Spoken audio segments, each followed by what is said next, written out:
Good afternoon. Okay.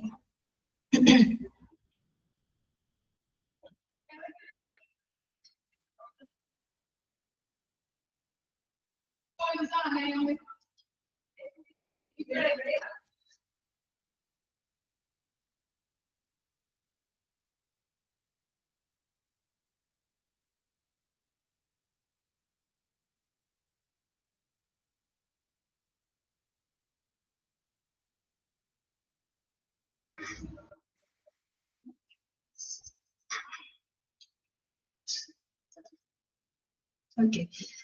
തുടങ്ങാം. അപ്പൊ നമുക്ക് എല്ലാവർക്കും ഗുഡ് ആഫ്റ്റർനൂൺ. എല്ലാവരും ഊണൊക്കെ കഴിച്ചോ? ഞാൻ നോമ്പുള്ളവരുടെ കാര്യമില്ലാട്ടോ ചോദിച്ചത്, അല്ലാത്തവരുടെ കാര്യമാണ് ചോദിച്ചത്. ഫുഡൊക്കെ കഴിച്ചോ എല്ലാവരും? ഓക്കെ. അപ്പൊ ഇന്ന് നമുക്ക് 3 മണി വരെ ക്ലാസ് ഉണ്ടാവുള്ളൂ കേട്ടോ. ഓക്കെ, ദുഷാർ കഴിച്ചു അല്ലെ? 3 മണി വരെ ഉണ്ടാവുള്ളൂ കേട്ടോ. ആതിര മിസ് ഉണ്ടാവില്ല. അപ്പൊ 1.5 മണിക്കൂറിന്റെ ക്ലാസ് ആയിരിക്കും കേട്ടോ. അത് ഞാനായിരിക്കും എടുക്കുന്നുണ്ടാവാം. ഓക്കെ, അപ്പൊ നമുക്ക് 3 o'clock ആവുമ്പോൾ നമ്മുടെ ക്ലാസ്സിന്റെ വൈൻഡപ്പ് ചെയ്യും കേട്ടോ. ഇന്ന് മാത്രം. ഓക്കെ, ശരി. അപ്പൊ നമുക്ക് പയ്യെ ക്ലാസ് തുടങ്ങാം കേട്ടോ. ഞാൻ ഓൾ മ്യൂട്ട് ചെയ്യാണ് കേട്ടോ. ഓൾ മ്യൂട്ട് കൊടുക്കാണ്.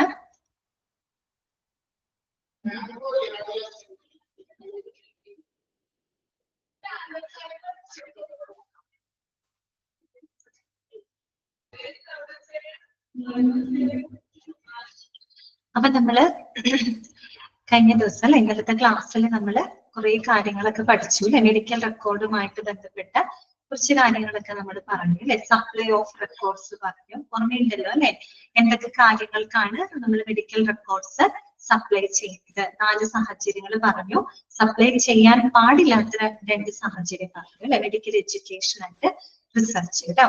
അത് നോട്ട് ചെയ്ത് വെക്കണം. പിന്നെ നമ്മൾ മെഡിക്കോ ലീഗൽ കേസുകൾ വരുമ്പോൾ അത്തരം കേസുകൾ എങ്ങനെയാണ് നമ്മൾ മാനേജ് ചെയ്യുന്നത്, അല്ലെങ്കിൽ അതിന്റെ മെഡിക്കൽ റെക്കോർഡ്സുമായിട്ട് ബന്ധപ്പെട്ട പ്രൊസീജിയറുകൾ നമ്മൾ പറഞ്ഞു. ഓക്കെ. പിന്നെ റിലീസ് ഓഫ് ഇൻഫർമേഷൻ അല്ലെ. മെഡിക്കൽ റെക്കോർഡിലെ വിവരങ്ങൾ റിലീസ് ചെയ്യുന്നതുമായിട്ട് ബന്ധപ്പെട്ട് ശ്രദ്ധിക്കേണ്ട കാര്യം എന്താണ്? ഏറ്റവും പ്രധാനമായിട്ട് ശ്രദ്ധിക്കേണ്ട കാര്യം കോൺഫിഡൻഷ്യാലിറ്റിയാണ്. നമ്മൾ പറഞ്ഞല്ലോ, സ്വകാര്യത ഉറപ്പുവരുത്തണം. എപ്പോഴും ഒരു കോൺഫിഡൻഷ്യാലിറ്റി ഗ്യാരണ്ടി ചെയ്തുകൊണ്ടായിരിക്കണം മെഡിക്കൽ റെക്കോർഡ്സിലെ വിവരങ്ങൾ പുറത്തോട്ട് റിലീസ് ചെയ്യാനായിട്ട്. ഓക്കെ. ഇനി എങ്ങനെയുള്ള വിവരങ്ങളാണ് റിലീസ് ചെയ്യേണ്ടത്? എല്ലാ വിവരങ്ങളും റിലീസ് ചെയ്യാൻ പാടുമോ? ഇല്ല. ചില പ്രത്യേക വിവരങ്ങൾ മാത്രമേ റിലീസ് ചെയ്യാനായിട്ട് പാടുള്ളൂ.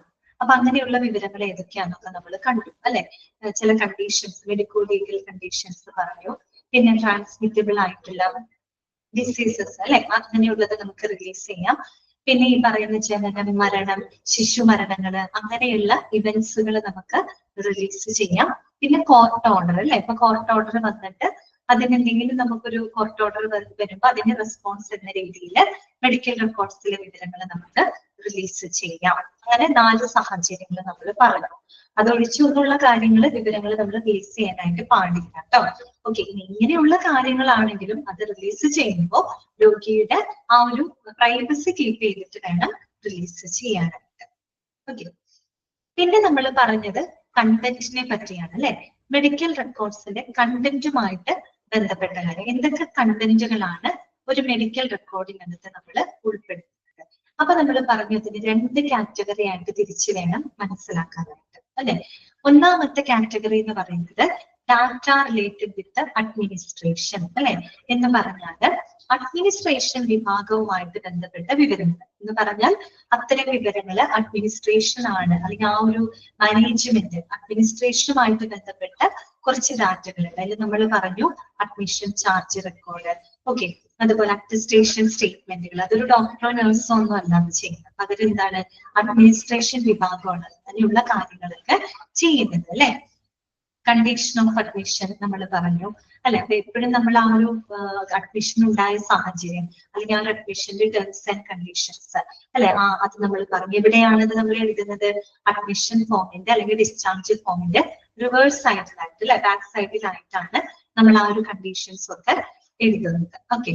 പിന്നെ നമ്മൾ പറഞ്ഞത് കണ്ടന്റ് അല്ല, കൺസെന്റ് ആണ് കേട്ടോ. Consent for the release of information. നമ്മൾ ഈ വിവരങ്ങൾ റിലീസ് ചെയ്യുന്നതുമായിട്ട് ബന്ധപ്പെട്ട് രോഗിയിൽ നിന്ന് വാങ്ങുന്ന സമ്മതം അല്ലെ? ആ ഒരു സമ്മതം ഹോസ്പിറ്റലിന് എന്ത് പെർമിഷൻ കൊടുക്കുന്നുണ്ട്? അതിലെ വിവരങ്ങള് മറ്റുള്ള സ്പെഷ്യലൈസ്ഡ് ഓർഗനൈസേഷന് കൈമാറാനുള്ള ഒരു അനുവാദം, ഒരു പെർമിഷൻ ഹോസ്പിറ്റലിന് കൊടുക്കുന്നത് രോഗിയിൽ നിന്ന് ലഭിക്കുന്ന ആ ഒരു കൺസെന്റിൽ നിന്നുമാണ് കേട്ടോ. ആ ഒരു കൺസെന്റ് കിട്ടുമ്പോഴാണ് ആശുപത്രിക്ക് വളരെ എന്താ പറയാ ആ വിവരങ്ങൾ പുറത്തോട്ട് റിലീസ് ചെയ്യാനായിട്ട് സാധിക്കും. ഇതുവരെയാണ് നമ്മൾ കഴിഞ്ഞ ക്ലാസ്സിൽ പറഞ്ഞു നിർത്തിയത് കേട്ടോ. എന്താണ് ഓതറൈസ്ഡ് സ്റ്റാഫ്? ഓക്കെ. ഓതറൈസ്ഡ് സ്റ്റാഫിനെ പറ്റി നമ്മൾ പറഞ്ഞിരുന്നു അല്ലെ?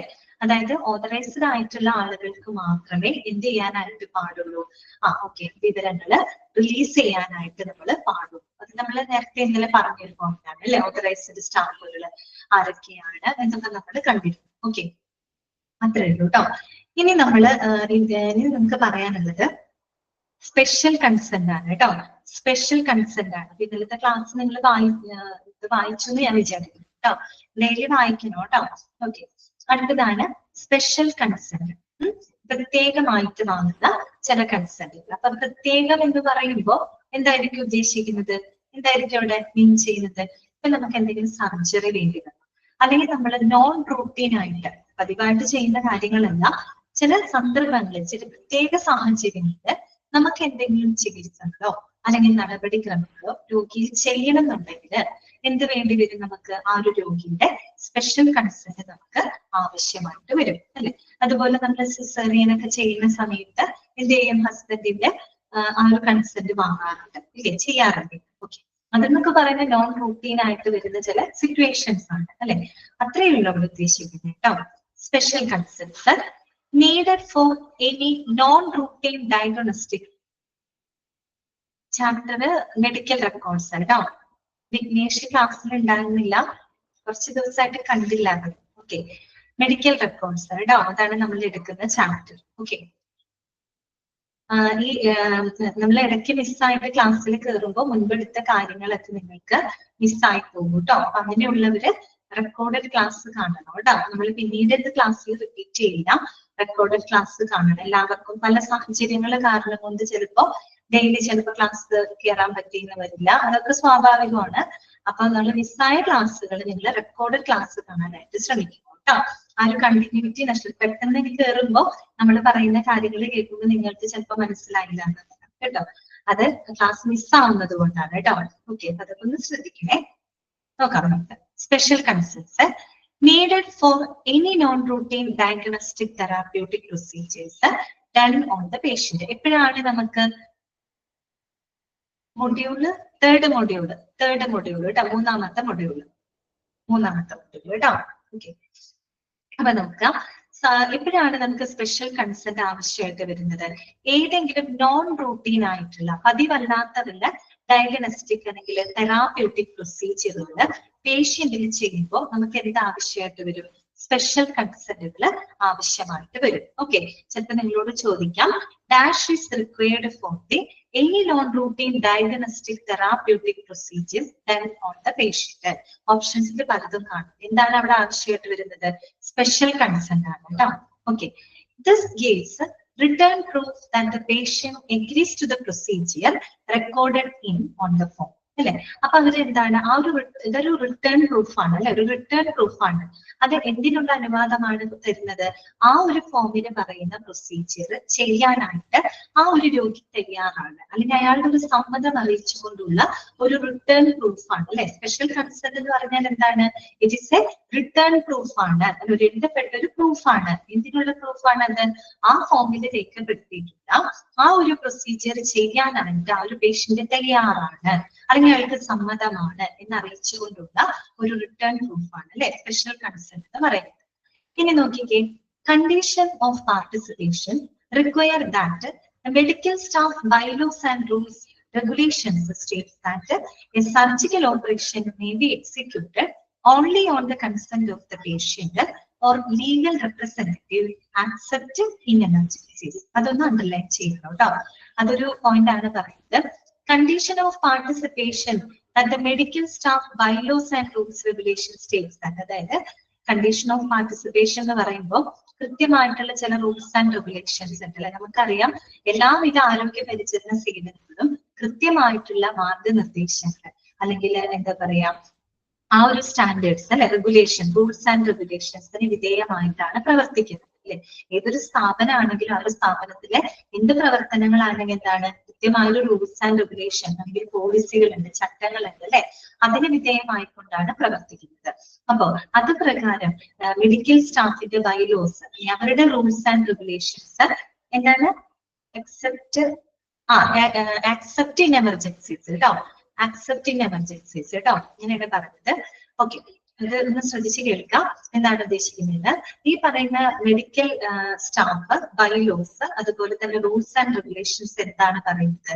ഒരു രോഗിയുടെ സമ്മതത്തോടു കൂടി മാത്രമേ എന്ത് നടത്താനായിട്ട് പാടുള്ളൂ, ശസ്ത്രക്രിയ നടത്താനായിട്ട് പാടുള്ളൂ കേട്ടോ. ഒന്നില്ലെങ്കിൽ രോഗിയുടെ ആവാം, അല്ലെങ്കിൽ ഒരു എന്താ പറയാ നിയമപരമായിട്ടുള്ള രോഗിയുടെ നിയമപരമായിട്ടുള്ള ഒരു റെപ്രസെന്റേറ്റീവിന്റെ ആ ഒരു സ്പെഷ്യൽ കൺസെന്റോട് കൂടി മാത്രമേ എന്ത് നടത്താനായിട്ട് പാടുള്ളൂ, സർജിക്കൽ ഓപ്പറേഷൻസ് നടത്താനായിട്ട് പാടുള്ളൂ. പ്രത്യേകം പറയുന്നുണ്ട് ആക്സെപ്റ്റ് ഇൻ എമർജൻസീസ്. എന്താണ് ആക്സെപ്റ്റ് ഇൻ എമർജൻസീസ്? എമർജൻസി സാഹചര്യങ്ങളിൽ ഒഴികെ, അതാണ് അണ്ടർലൈൻ ചെയ്യാൻ പറഞ്ഞത് കേട്ടോ. അടിയന്തര സാഹചര്യങ്ങളിൽ ഒഴികെ. ഒരു എമർജൻസി സിറ്റുവേഷൻ വന്നു, പെട്ടെന്ന് ഒരു പേഷ്യന്റിനെ വളരെ സിവിയർ ആയിട്ടുള്ള ഒരു ആക്സിഡന്റ് സംഭവിച്ചു കൊണ്ടുവന്നു, ബ്രെയിൻ ഇഞ്ചുറി ആയിട്ട് കൊണ്ടുവന്നു, ഇമീഡിയറ്റ് ആയിട്ട് തന്നെ നമുക്ക് അവർക്കൊരു ബ്രെയിൻ ഇത് നടത്തണം, സർജറി നടത്തണം. അപ്പൊ ആ സമയത്ത് ഒരു പക്ഷെ നമുക്കൊരു സ്പെഷ്യൽ കൺസെന്റ് വാങ്ങാനോ ഒന്നും നമുക്ക് സാധിച്ചു എന്ന് വരില്ല. ആ സമയത്ത് നമ്മൾക്ക് ആ ഒരു പേഷ്യന്റിന്റെ ലൈഫ് എങ്ങനെയെങ്കിലും സേവ് ചെയ്യുക, അത് മാത്രമാണ് അവിടെ ഉദ്ദേശിക്കുന്നത്. അങ്ങനെയുള്ള സന്ദർഭങ്ങളിൽ നമുക്ക് സ്പെഷ്യൽ കൺസെന്റ് വാങ്ങാൻ പറ്റില്ല അല്ലെ. അപ്പൊ അത്തരം സാഹചര്യങ്ങളുണ്ട്, അതാണ് എമർജൻസി എന്ന് പറഞ്ഞത് കേട്ടോ. അടിയന്തര സാഹചര്യങ്ങളിലൊക്കെ ബാക്കി എല്ലാ സിറ്റുവേഷൻസിലും ഒന്നില്ലെങ്കിൽ രോഗിയുടേത് അല്ലെങ്കിൽ അവരുടെ നിയമപരമായിട്ടുള്ള ലീഗലായിട്ടുള്ള റെപ്രസെന്റേറ്റീവിന്റെ സമ്മതത്തോടു കൂടി മാത്രമേ എന്ത് നടത്താനായിട്ട് പാടുള്ളൂ, ശസ്ത്രക്രിയ നടത്താനായിട്ട് പാടുള്ളൂ. അത് കൃത്യമായിട്ട് മെഡിക്കൽ റൂൾസ് ആൻഡ് റെഗുലേഷൻസിൽ പറയുന്നുണ്ട്. ഓക്കെ, അതാണ് ഇവിടെ ഉദ്ദേശിക്കുന്നത്. ക്ലിയർ ആണല്ലോ? ക്ലിയർ ആണല്ലോ? സ്പെഷ്യൽ കൺസെന്റ് എന്ന് പറഞ്ഞാൽ അതിന്റെ ഒരു റിട്ടേൺ പ്രൂഫ് ആണ് കേട്ടോ, ഒരു റിട്ടേൺ പ്രൂഫ് ആണ്. രോഗിക്ക് ആ ഒരു പ്രൊസീജിയർ ചെയ്യാനുള്ള ഒരു സമ്മതം അറിയിച്ചുകൊണ്ടുള്ള ഒരു റിട്ടേൺ പ്രൂഫ് ആണ്. പിന്നെ പ്രത്യേകമായിട്ട് ഓർക്കാം, മെഡിക്കൽ റൂൾസ് ആൻഡ് റെഗുലേഷൻസ് എല്ലാം കൃത്യമായിട്ട് പറയുന്നുണ്ട്.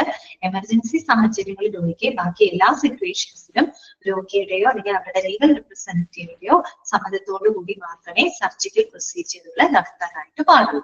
ഓക്കെ, ഇത്രയേ ഉള്ളൂ കേട്ടോ. മനസ്സിലായല്ലോ പറഞ്ഞത്? ക്ലിയർ അല്ലേ?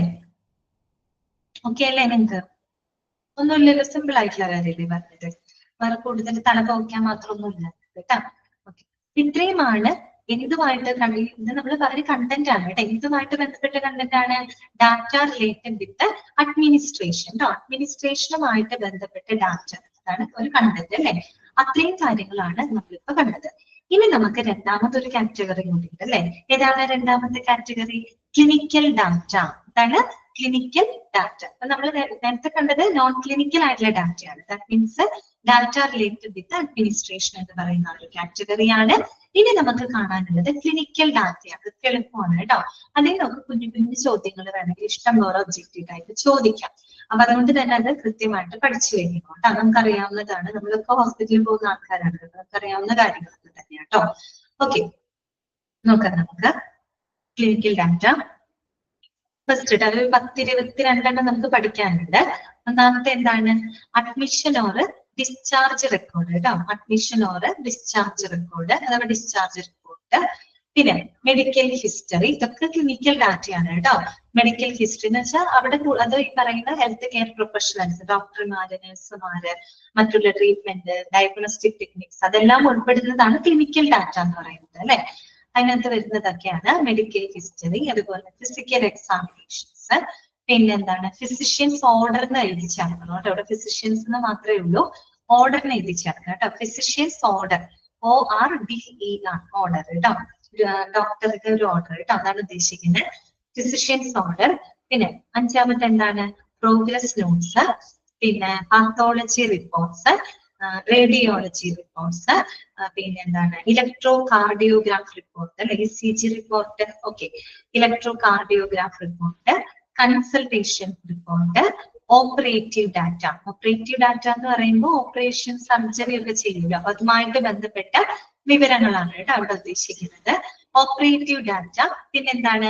അനസ്തേഷ്യ റിപ്പോർട്ട് കേട്ടോ, അനസ്തേഷ്യ റിപ്പോർട്ട്. പിന്നെ recovery room record, recovery room record. Operative report, അത് തന്നെയാണ് ഓപ്പറേറ്റീവ് ഡാറ്റ കേട്ടോ. അത് ഒരെണ്ണം മതി നമുക്ക്. ഒന്നെങ്കിൽ ഓപ്പറേറ്റീവ് ഡാറ്റ എന്ന് പറയാം, അല്ലെങ്കിൽ ഓപ്പറേറ്റീവ് റിപ്പോർട്ട് എന്ന് പറയാം കേട്ടോ. പിന്നെന്താണ് nursing data.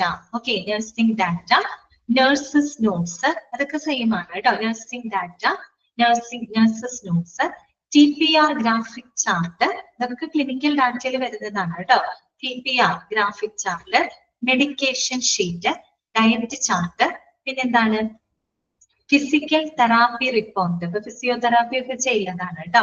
Physical therapy report, പിന്നെന്താണ് respiratory therapy report, miscellaneous reports, laboratory report, discharge summary. ഇതെല്ലാം എന്ത് തന്നെയാണ്? ക്ലിനിക്കൽ ഡാറ്റയാണ് അല്ലെ. അപ്പൊ ഇതുമായിട്ട് ബന്ധപ്പെട്ട് ഈ പറയുന്ന പല റിപ്പോർട്ട്, ഈ പറയുന്ന പലതല്ല, ഈ പറയുന്ന റിപ്പോർട്ടുകളൊക്കെ എന്താണ് മെഡിക്കൽ റെക്കോർഡ്സിൽ വരുന്ന കണ്ടന്റുകളാണ് കേട്ടോ. Okay, clinical data. ഇനി ഇവ ഓരോന്നും എന്താണെന്നുള്ളതാണ് നമുക്ക് മനസ്സിലാക്കാനുള്ളത് കേട്ടോ. അപ്പൊ അത് നമുക്കറിയാവുന്ന കാര്യങ്ങളാണ് കേട്ടോ. അപ്പൊ ചില പോയിന്റുകളൊക്കെ ഒന്ന് നോട്ട് ചെയ്ത് വെക്കാം. ഓക്കെ, ഫസ്റ്റ് എന്താ നോക്കാം നമുക്ക്. ഫസ്റ്റ് എന്താണ് അഡ്മിഷൻ ആൻഡ് ഡിസ്ചാർജ് റെക്കോർഡ് കേട്ടോ. Admission and discharge record.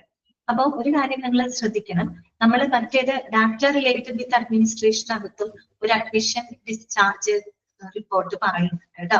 അത് പക്ഷെ അഡ്മിനിസ്ട്രേഷനുമായിട്ട് ഹാൻഡിൽ ചെയ്യുന്ന വിവരങ്ങളാണ് അതിനകത്ത് ഉൾപ്പെടുന്നത്. ക്ലിനിക്കൽ ഡാറ്റയിലും എന്ത് വരുന്നുണ്ട്? Admission and discharge record. അതിൽ എന്തൊക്കെയായിരിക്കും ഉൾപ്പെടുത്തുന്നുണ്ടാവുക? അതിൽ ഈ ട്രീറ്റ്മെന്റ് പരമായിട്ടുള്ള കാര്യങ്ങൾ കേട്ടോ. മറ്റുള്ള അഡ്മിഷനുള്ള ടേംസ് ആൻഡ് കണ്ടീഷൻ അല്ലെങ്കിൽ ഡിസ്ചാർജിനുള്ള ടേംസ് ആൻഡ് കണ്ടീഷൻ, അങ്ങനെ അഡ്മിനിസ്ട്രേറ്റീവ് പരമായിട്ടുള്ള കാര്യങ്ങളാണ് അതിൽ ഉൾപ്പെടുത്തുന്നത്. ഇവിടെ അഡ്മിഷൻ ആൻഡ് ഡിസ്ചാർജ് റെക്കോർഡ് എന്ന് പറയുമ്പോൾ നമ്മൾ എന്ത് കാരണം കൊണ്ടാണ് ആ രോഗിയെ പ്രവേശിച്ച് അവർക്ക് ചെയ്യുന്ന ചില ട്രീറ്റ്മെന്റുകൾ, ഡയഗ്നോസ്റ്റിക് പ്രൊസീജിയറുകൾ, അങ്ങനെയുള്ള ക്ലിനിക്കൽ ഇൻഫർമേഷൻസ് ആണ് ഇതിനകത്ത് രേഖപ്പെടുത്തുന്നത് കേട്ടോ. ഓക്കെ, നമുക്ക് വായിക്കാം. It includes the statement of diagnosis and procedures കേട്ടോ. അണ്ടർലൈൻ ചെയ്ത് വെക്കണേ. It includes the statement of diagnosis and procedures കേട്ടോ. ഈ പറയുന്ന എല്ലാവിധ രോഗനിർണയങ്ങളുടെയും ചികിത്സാ നടപടിക്രമങ്ങളുടെയൊക്കെ വിശദാംശങ്ങളാണ് നമ്മൾ ഇതിനകത്ത് രേഖപ്പെടുത്തുന്നത്. അഡ്മിഷൻ ആൻഡ് ഡിസ്ചാർജ് റെക്കോർഡിനകത്ത് ഇൻക്ലൂഡ് ചെയ്യുന്നത്. ഓക്കെ, അപ്പൊ ചിലപ്പോൾ നിങ്ങളോട് ചോദിക്കേണ്ട ഡാഷ് ക്ലിനിക്കൽ ഡാറ്റ അല്ലെങ്കിൽ which clinical data includes the statement of diagnosis and procedures എന്ന് പറയാം.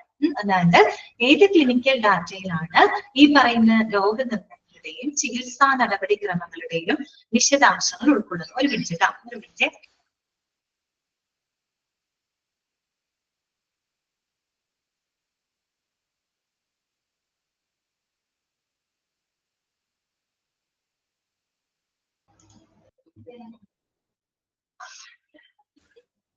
ഓക്കെ, സോറി ട്ടോ, code വന്നതാണേ.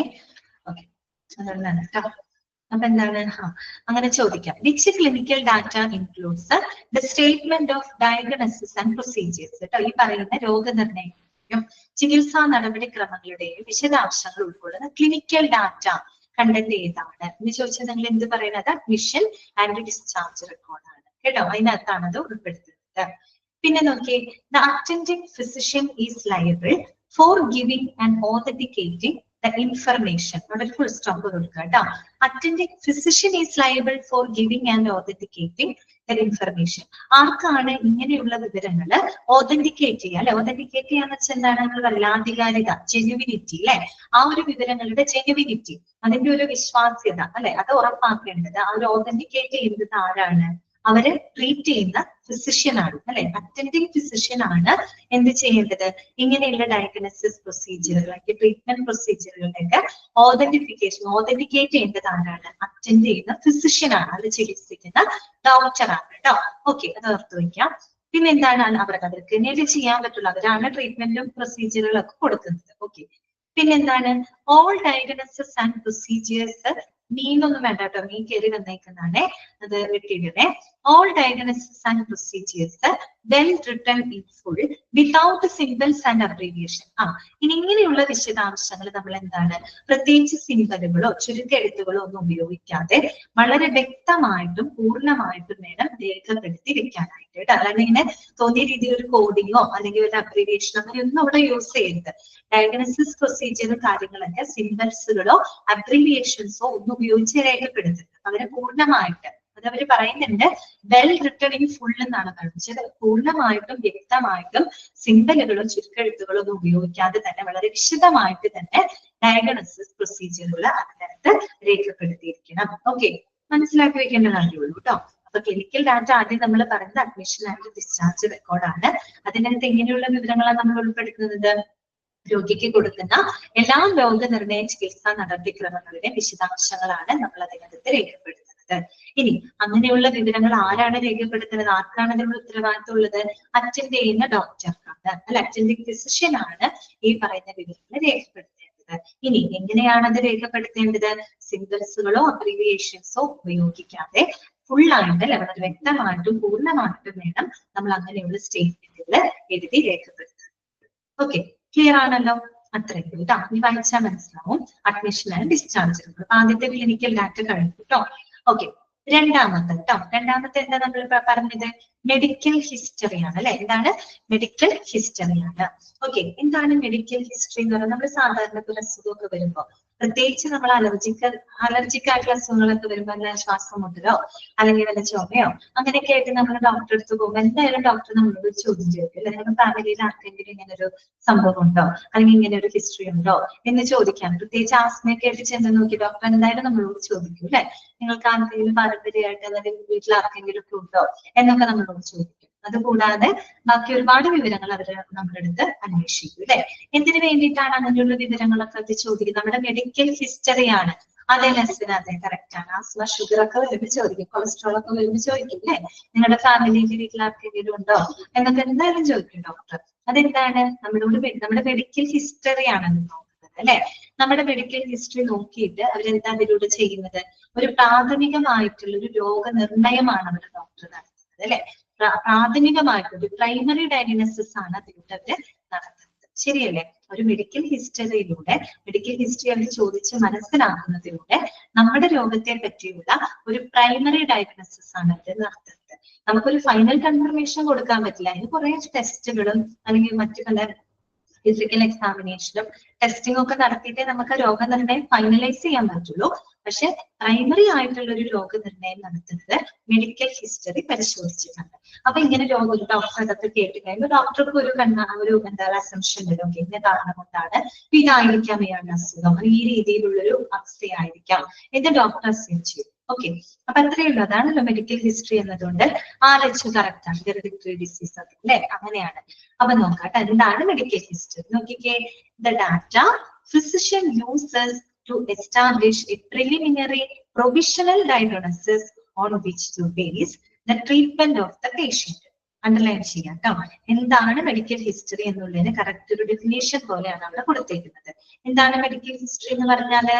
The data physician uses to establish a preliminary provisional diagnosis on which to base the treatment of the patient. അല്ലെ, എന്താണ് ഈ പറയുന്ന രോഗിക്ക് അല്ലെ, രോഗിക്ക് ഒരു ട്രീറ്റ്മെന്റ് നിശ്ചയിക്കുന്നതിനായിട്ട് അല്ലെങ്കിൽ പ്രാഥമികമായിട്ടുള്ളൊരു താൽക്കാലിക രോഗനിർണയത്തിനായിട്ട് ഒരു ഡോക്ടർ, ഒരു ഫിസിഷ്യൻ ഉപയോഗിക്കുന്ന ആ ഒരു ഡാറ്റ അല്ലെ, ആ ഒരു വിവരം, അതിനെയാണ് നമ്മൾ മെഡിക്കൽ ഹിസ്റ്ററി എന്നതുകൊണ്ട് ഉദ്ദേശിക്കുന്നത്. ഇങ്ങനെ തന്നെ എടുത്ത് ചോദിക്കാറുണ്ട് കേട്ടോ question. Dash data, which clinical data that physician uses to establish a preliminary provisional diagnosis എന്ന് കണ്ടു കഴിഞ്ഞാൽ എന്താണ് ഉത്തരം? മെഡിക്കൽ ഹിസ്റ്ററി ആണ് അല്ലെ. പ്രിലിമിനറി, പ്രാഥമികമായിട്ടുള്ള താൽക്കാലിക രോഗനിർണയം. അതൊരു പെർമനന്റ് രോഗനിർണയം എന്ന് പറയാൻ പറ്റുമോ? ഇല്ല. പെർമനന്റ് ആയിട്ട് നടത്തണമെങ്കിൽ നമ്മൾ കുറെ ഫിസിക്കൽ എക്സാമിനേഷനും മറ്റുള്ള ലാബ് ടെസ്റ്റുകളൊക്കെ നടത്തിയിട്ടാണ് നമുക്കത് ഫൈനലൈസ് ചെയ്യാൻ പറ്റുള്ളൂ. പക്ഷെ ഒരു പ്രിലിമിനറി ആയിട്ടുള്ള ഒരു താൽക്കാലിക രോഗനിർണയം നടത്തുന്നതിന് വേണ്ടിയിട്ട് ഡോക്ടർ ഉപയോഗിക്കുന്ന ഡാറ്റ, അതിനെയാണ് നമ്മൾ മെഡിക്കൽ ഹിസ്റ്ററി എന്നതുകൊണ്ട് ഉദ്ദേശിക്കുന്നത്. അണ്ടർലൈൻ ചെയ്ത് വെക്കണം കേട്ടോ. Okay, it includes. ഇനി ഒരു മെഡിക്കൽ ഹിസ്റ്ററിയിൽ എന്തെല്ലാം കാര്യങ്ങളാണ് ഉൾപ്പെടുത്തുന്നത്? ഓക്കെ, ഒരു മെഡിക്കൽ ഹിസ്റ്ററി പരിശോധിച്ചു കഴിഞ്ഞാൽ നമുക്ക് എന്തെല്ലാം കാര്യങ്ങളാണ് അതിനകത്ത് ഉൾപ്പെടുത്തുന്നത്? ഫസ്റ്റ് വൺ എന്താണ്? ചീഫ് കംപ്ലൈന്റ് അല്ലെ, പ്രധാനപ്പെട്ട പ്രശ്നങ്ങൾ. അതായത് എന്ത് പ്രധാന പ്രശ്നങ്ങളായിട്ടാണ് ആ ഒരു രോഗി ഡോക്ടറെ സമീപിക്കുന്നത്. സോ ചീഫ് കംപ്ലൈന്റ് അല്ലെ. പിന്നെന്താണ്? പ്രസന്റ് ഇൽനെസ്, നിലവിലുള്ളവരുടെ രോഗാവസ്ഥ എന്താണ്, അവര് നിലവിൽ നേരിടുന്ന ഏറ്റവും വലിയ പ്രോബ്ലം എന്താണ്. ഓക്കെ, പിന്നെന്താണ്? പാസ്റ്റ് മെഡിക്കൽ ഹിസ്റ്ററി അല്ലെ, അവരുടെ ആ ഒരു കഴിഞ്ഞുപോയ മെഡിക്കൽ ഹിസ്റ്ററി അതിനകത്തുണ്ടായിരിക്കും. ഫാമിലി ഹിസ്റ്ററി ഉണ്ടാവില്ലേ? ഫാമിലി ഹിസ്റ്ററി ഉണ്ടായിരിക്കും. അതുപോലെ തന്നെ റിവ്യൂ ഓഫ് സിസ്റ്റം, അല്ലെ? Review of system. Review of system means review of body systems ആണ് കേട്ടോ. നമ്മുടെ ഹ്യൂമൻ ബോഡി എന്ന് പറയുമ്പോൾ ഒരുപാട് സിസ്റ്റംസ് അടങ്ങിയിട്ടാണ് അല്ലെ? അതിൽ പറയുന്ന എക്സ്ക്രീറ്ററി സിസ്റ്റം ഉണ്ട്, ബ്ലഡ് സർക്കുലേറ്ററി സിസ്റ്റം ഉണ്ട്, നെർവസ് സിസ്റ്റം ഉണ്ട്, റീപ്രൊഡക്റ്റീവ് സിസ്റ്റം ഉണ്ട്. അങ്ങനെ എല്ലാ അവയവ വ്യവസ്ഥകളും ഉൾപ്പെടുന്നതാണ് നമ്മുടെ ബോഡി, ഹ്യൂമൻ ബോഡി അല്ലെ? അപ്പൊ അതിന് ഈ പറയുന്ന രോഗങ്ങള്, രോഗലക്ഷണങ്ങളുമായിട്ടൊക്കെ ബന്ധപ്പെട്ട എല്ലാ കാര്യത്തെ പറ്റിയൊരു റിവ്യൂ അതിനകത്ത് ഉണ്ടായിരിക്കും അല്ലെ?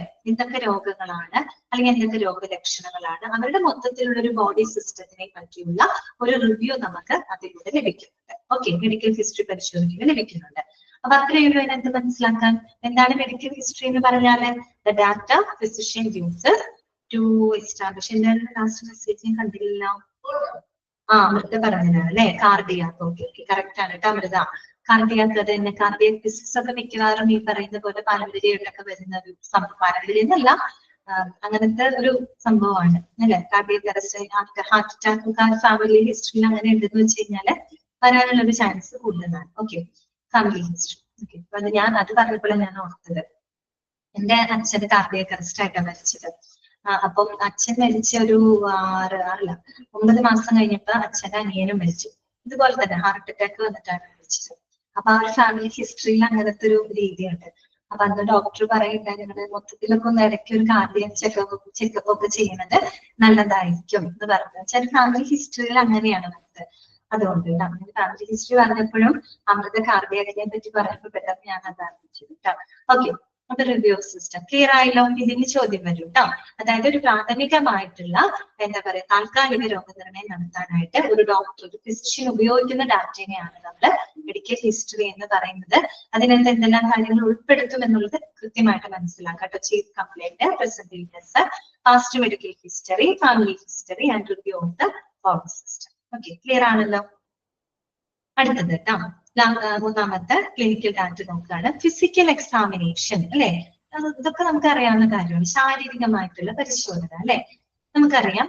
It provides base line data about the patient to help the physician in deciding a diagnosis അല്ലെ? എന്താണ് പറയുന്നത്?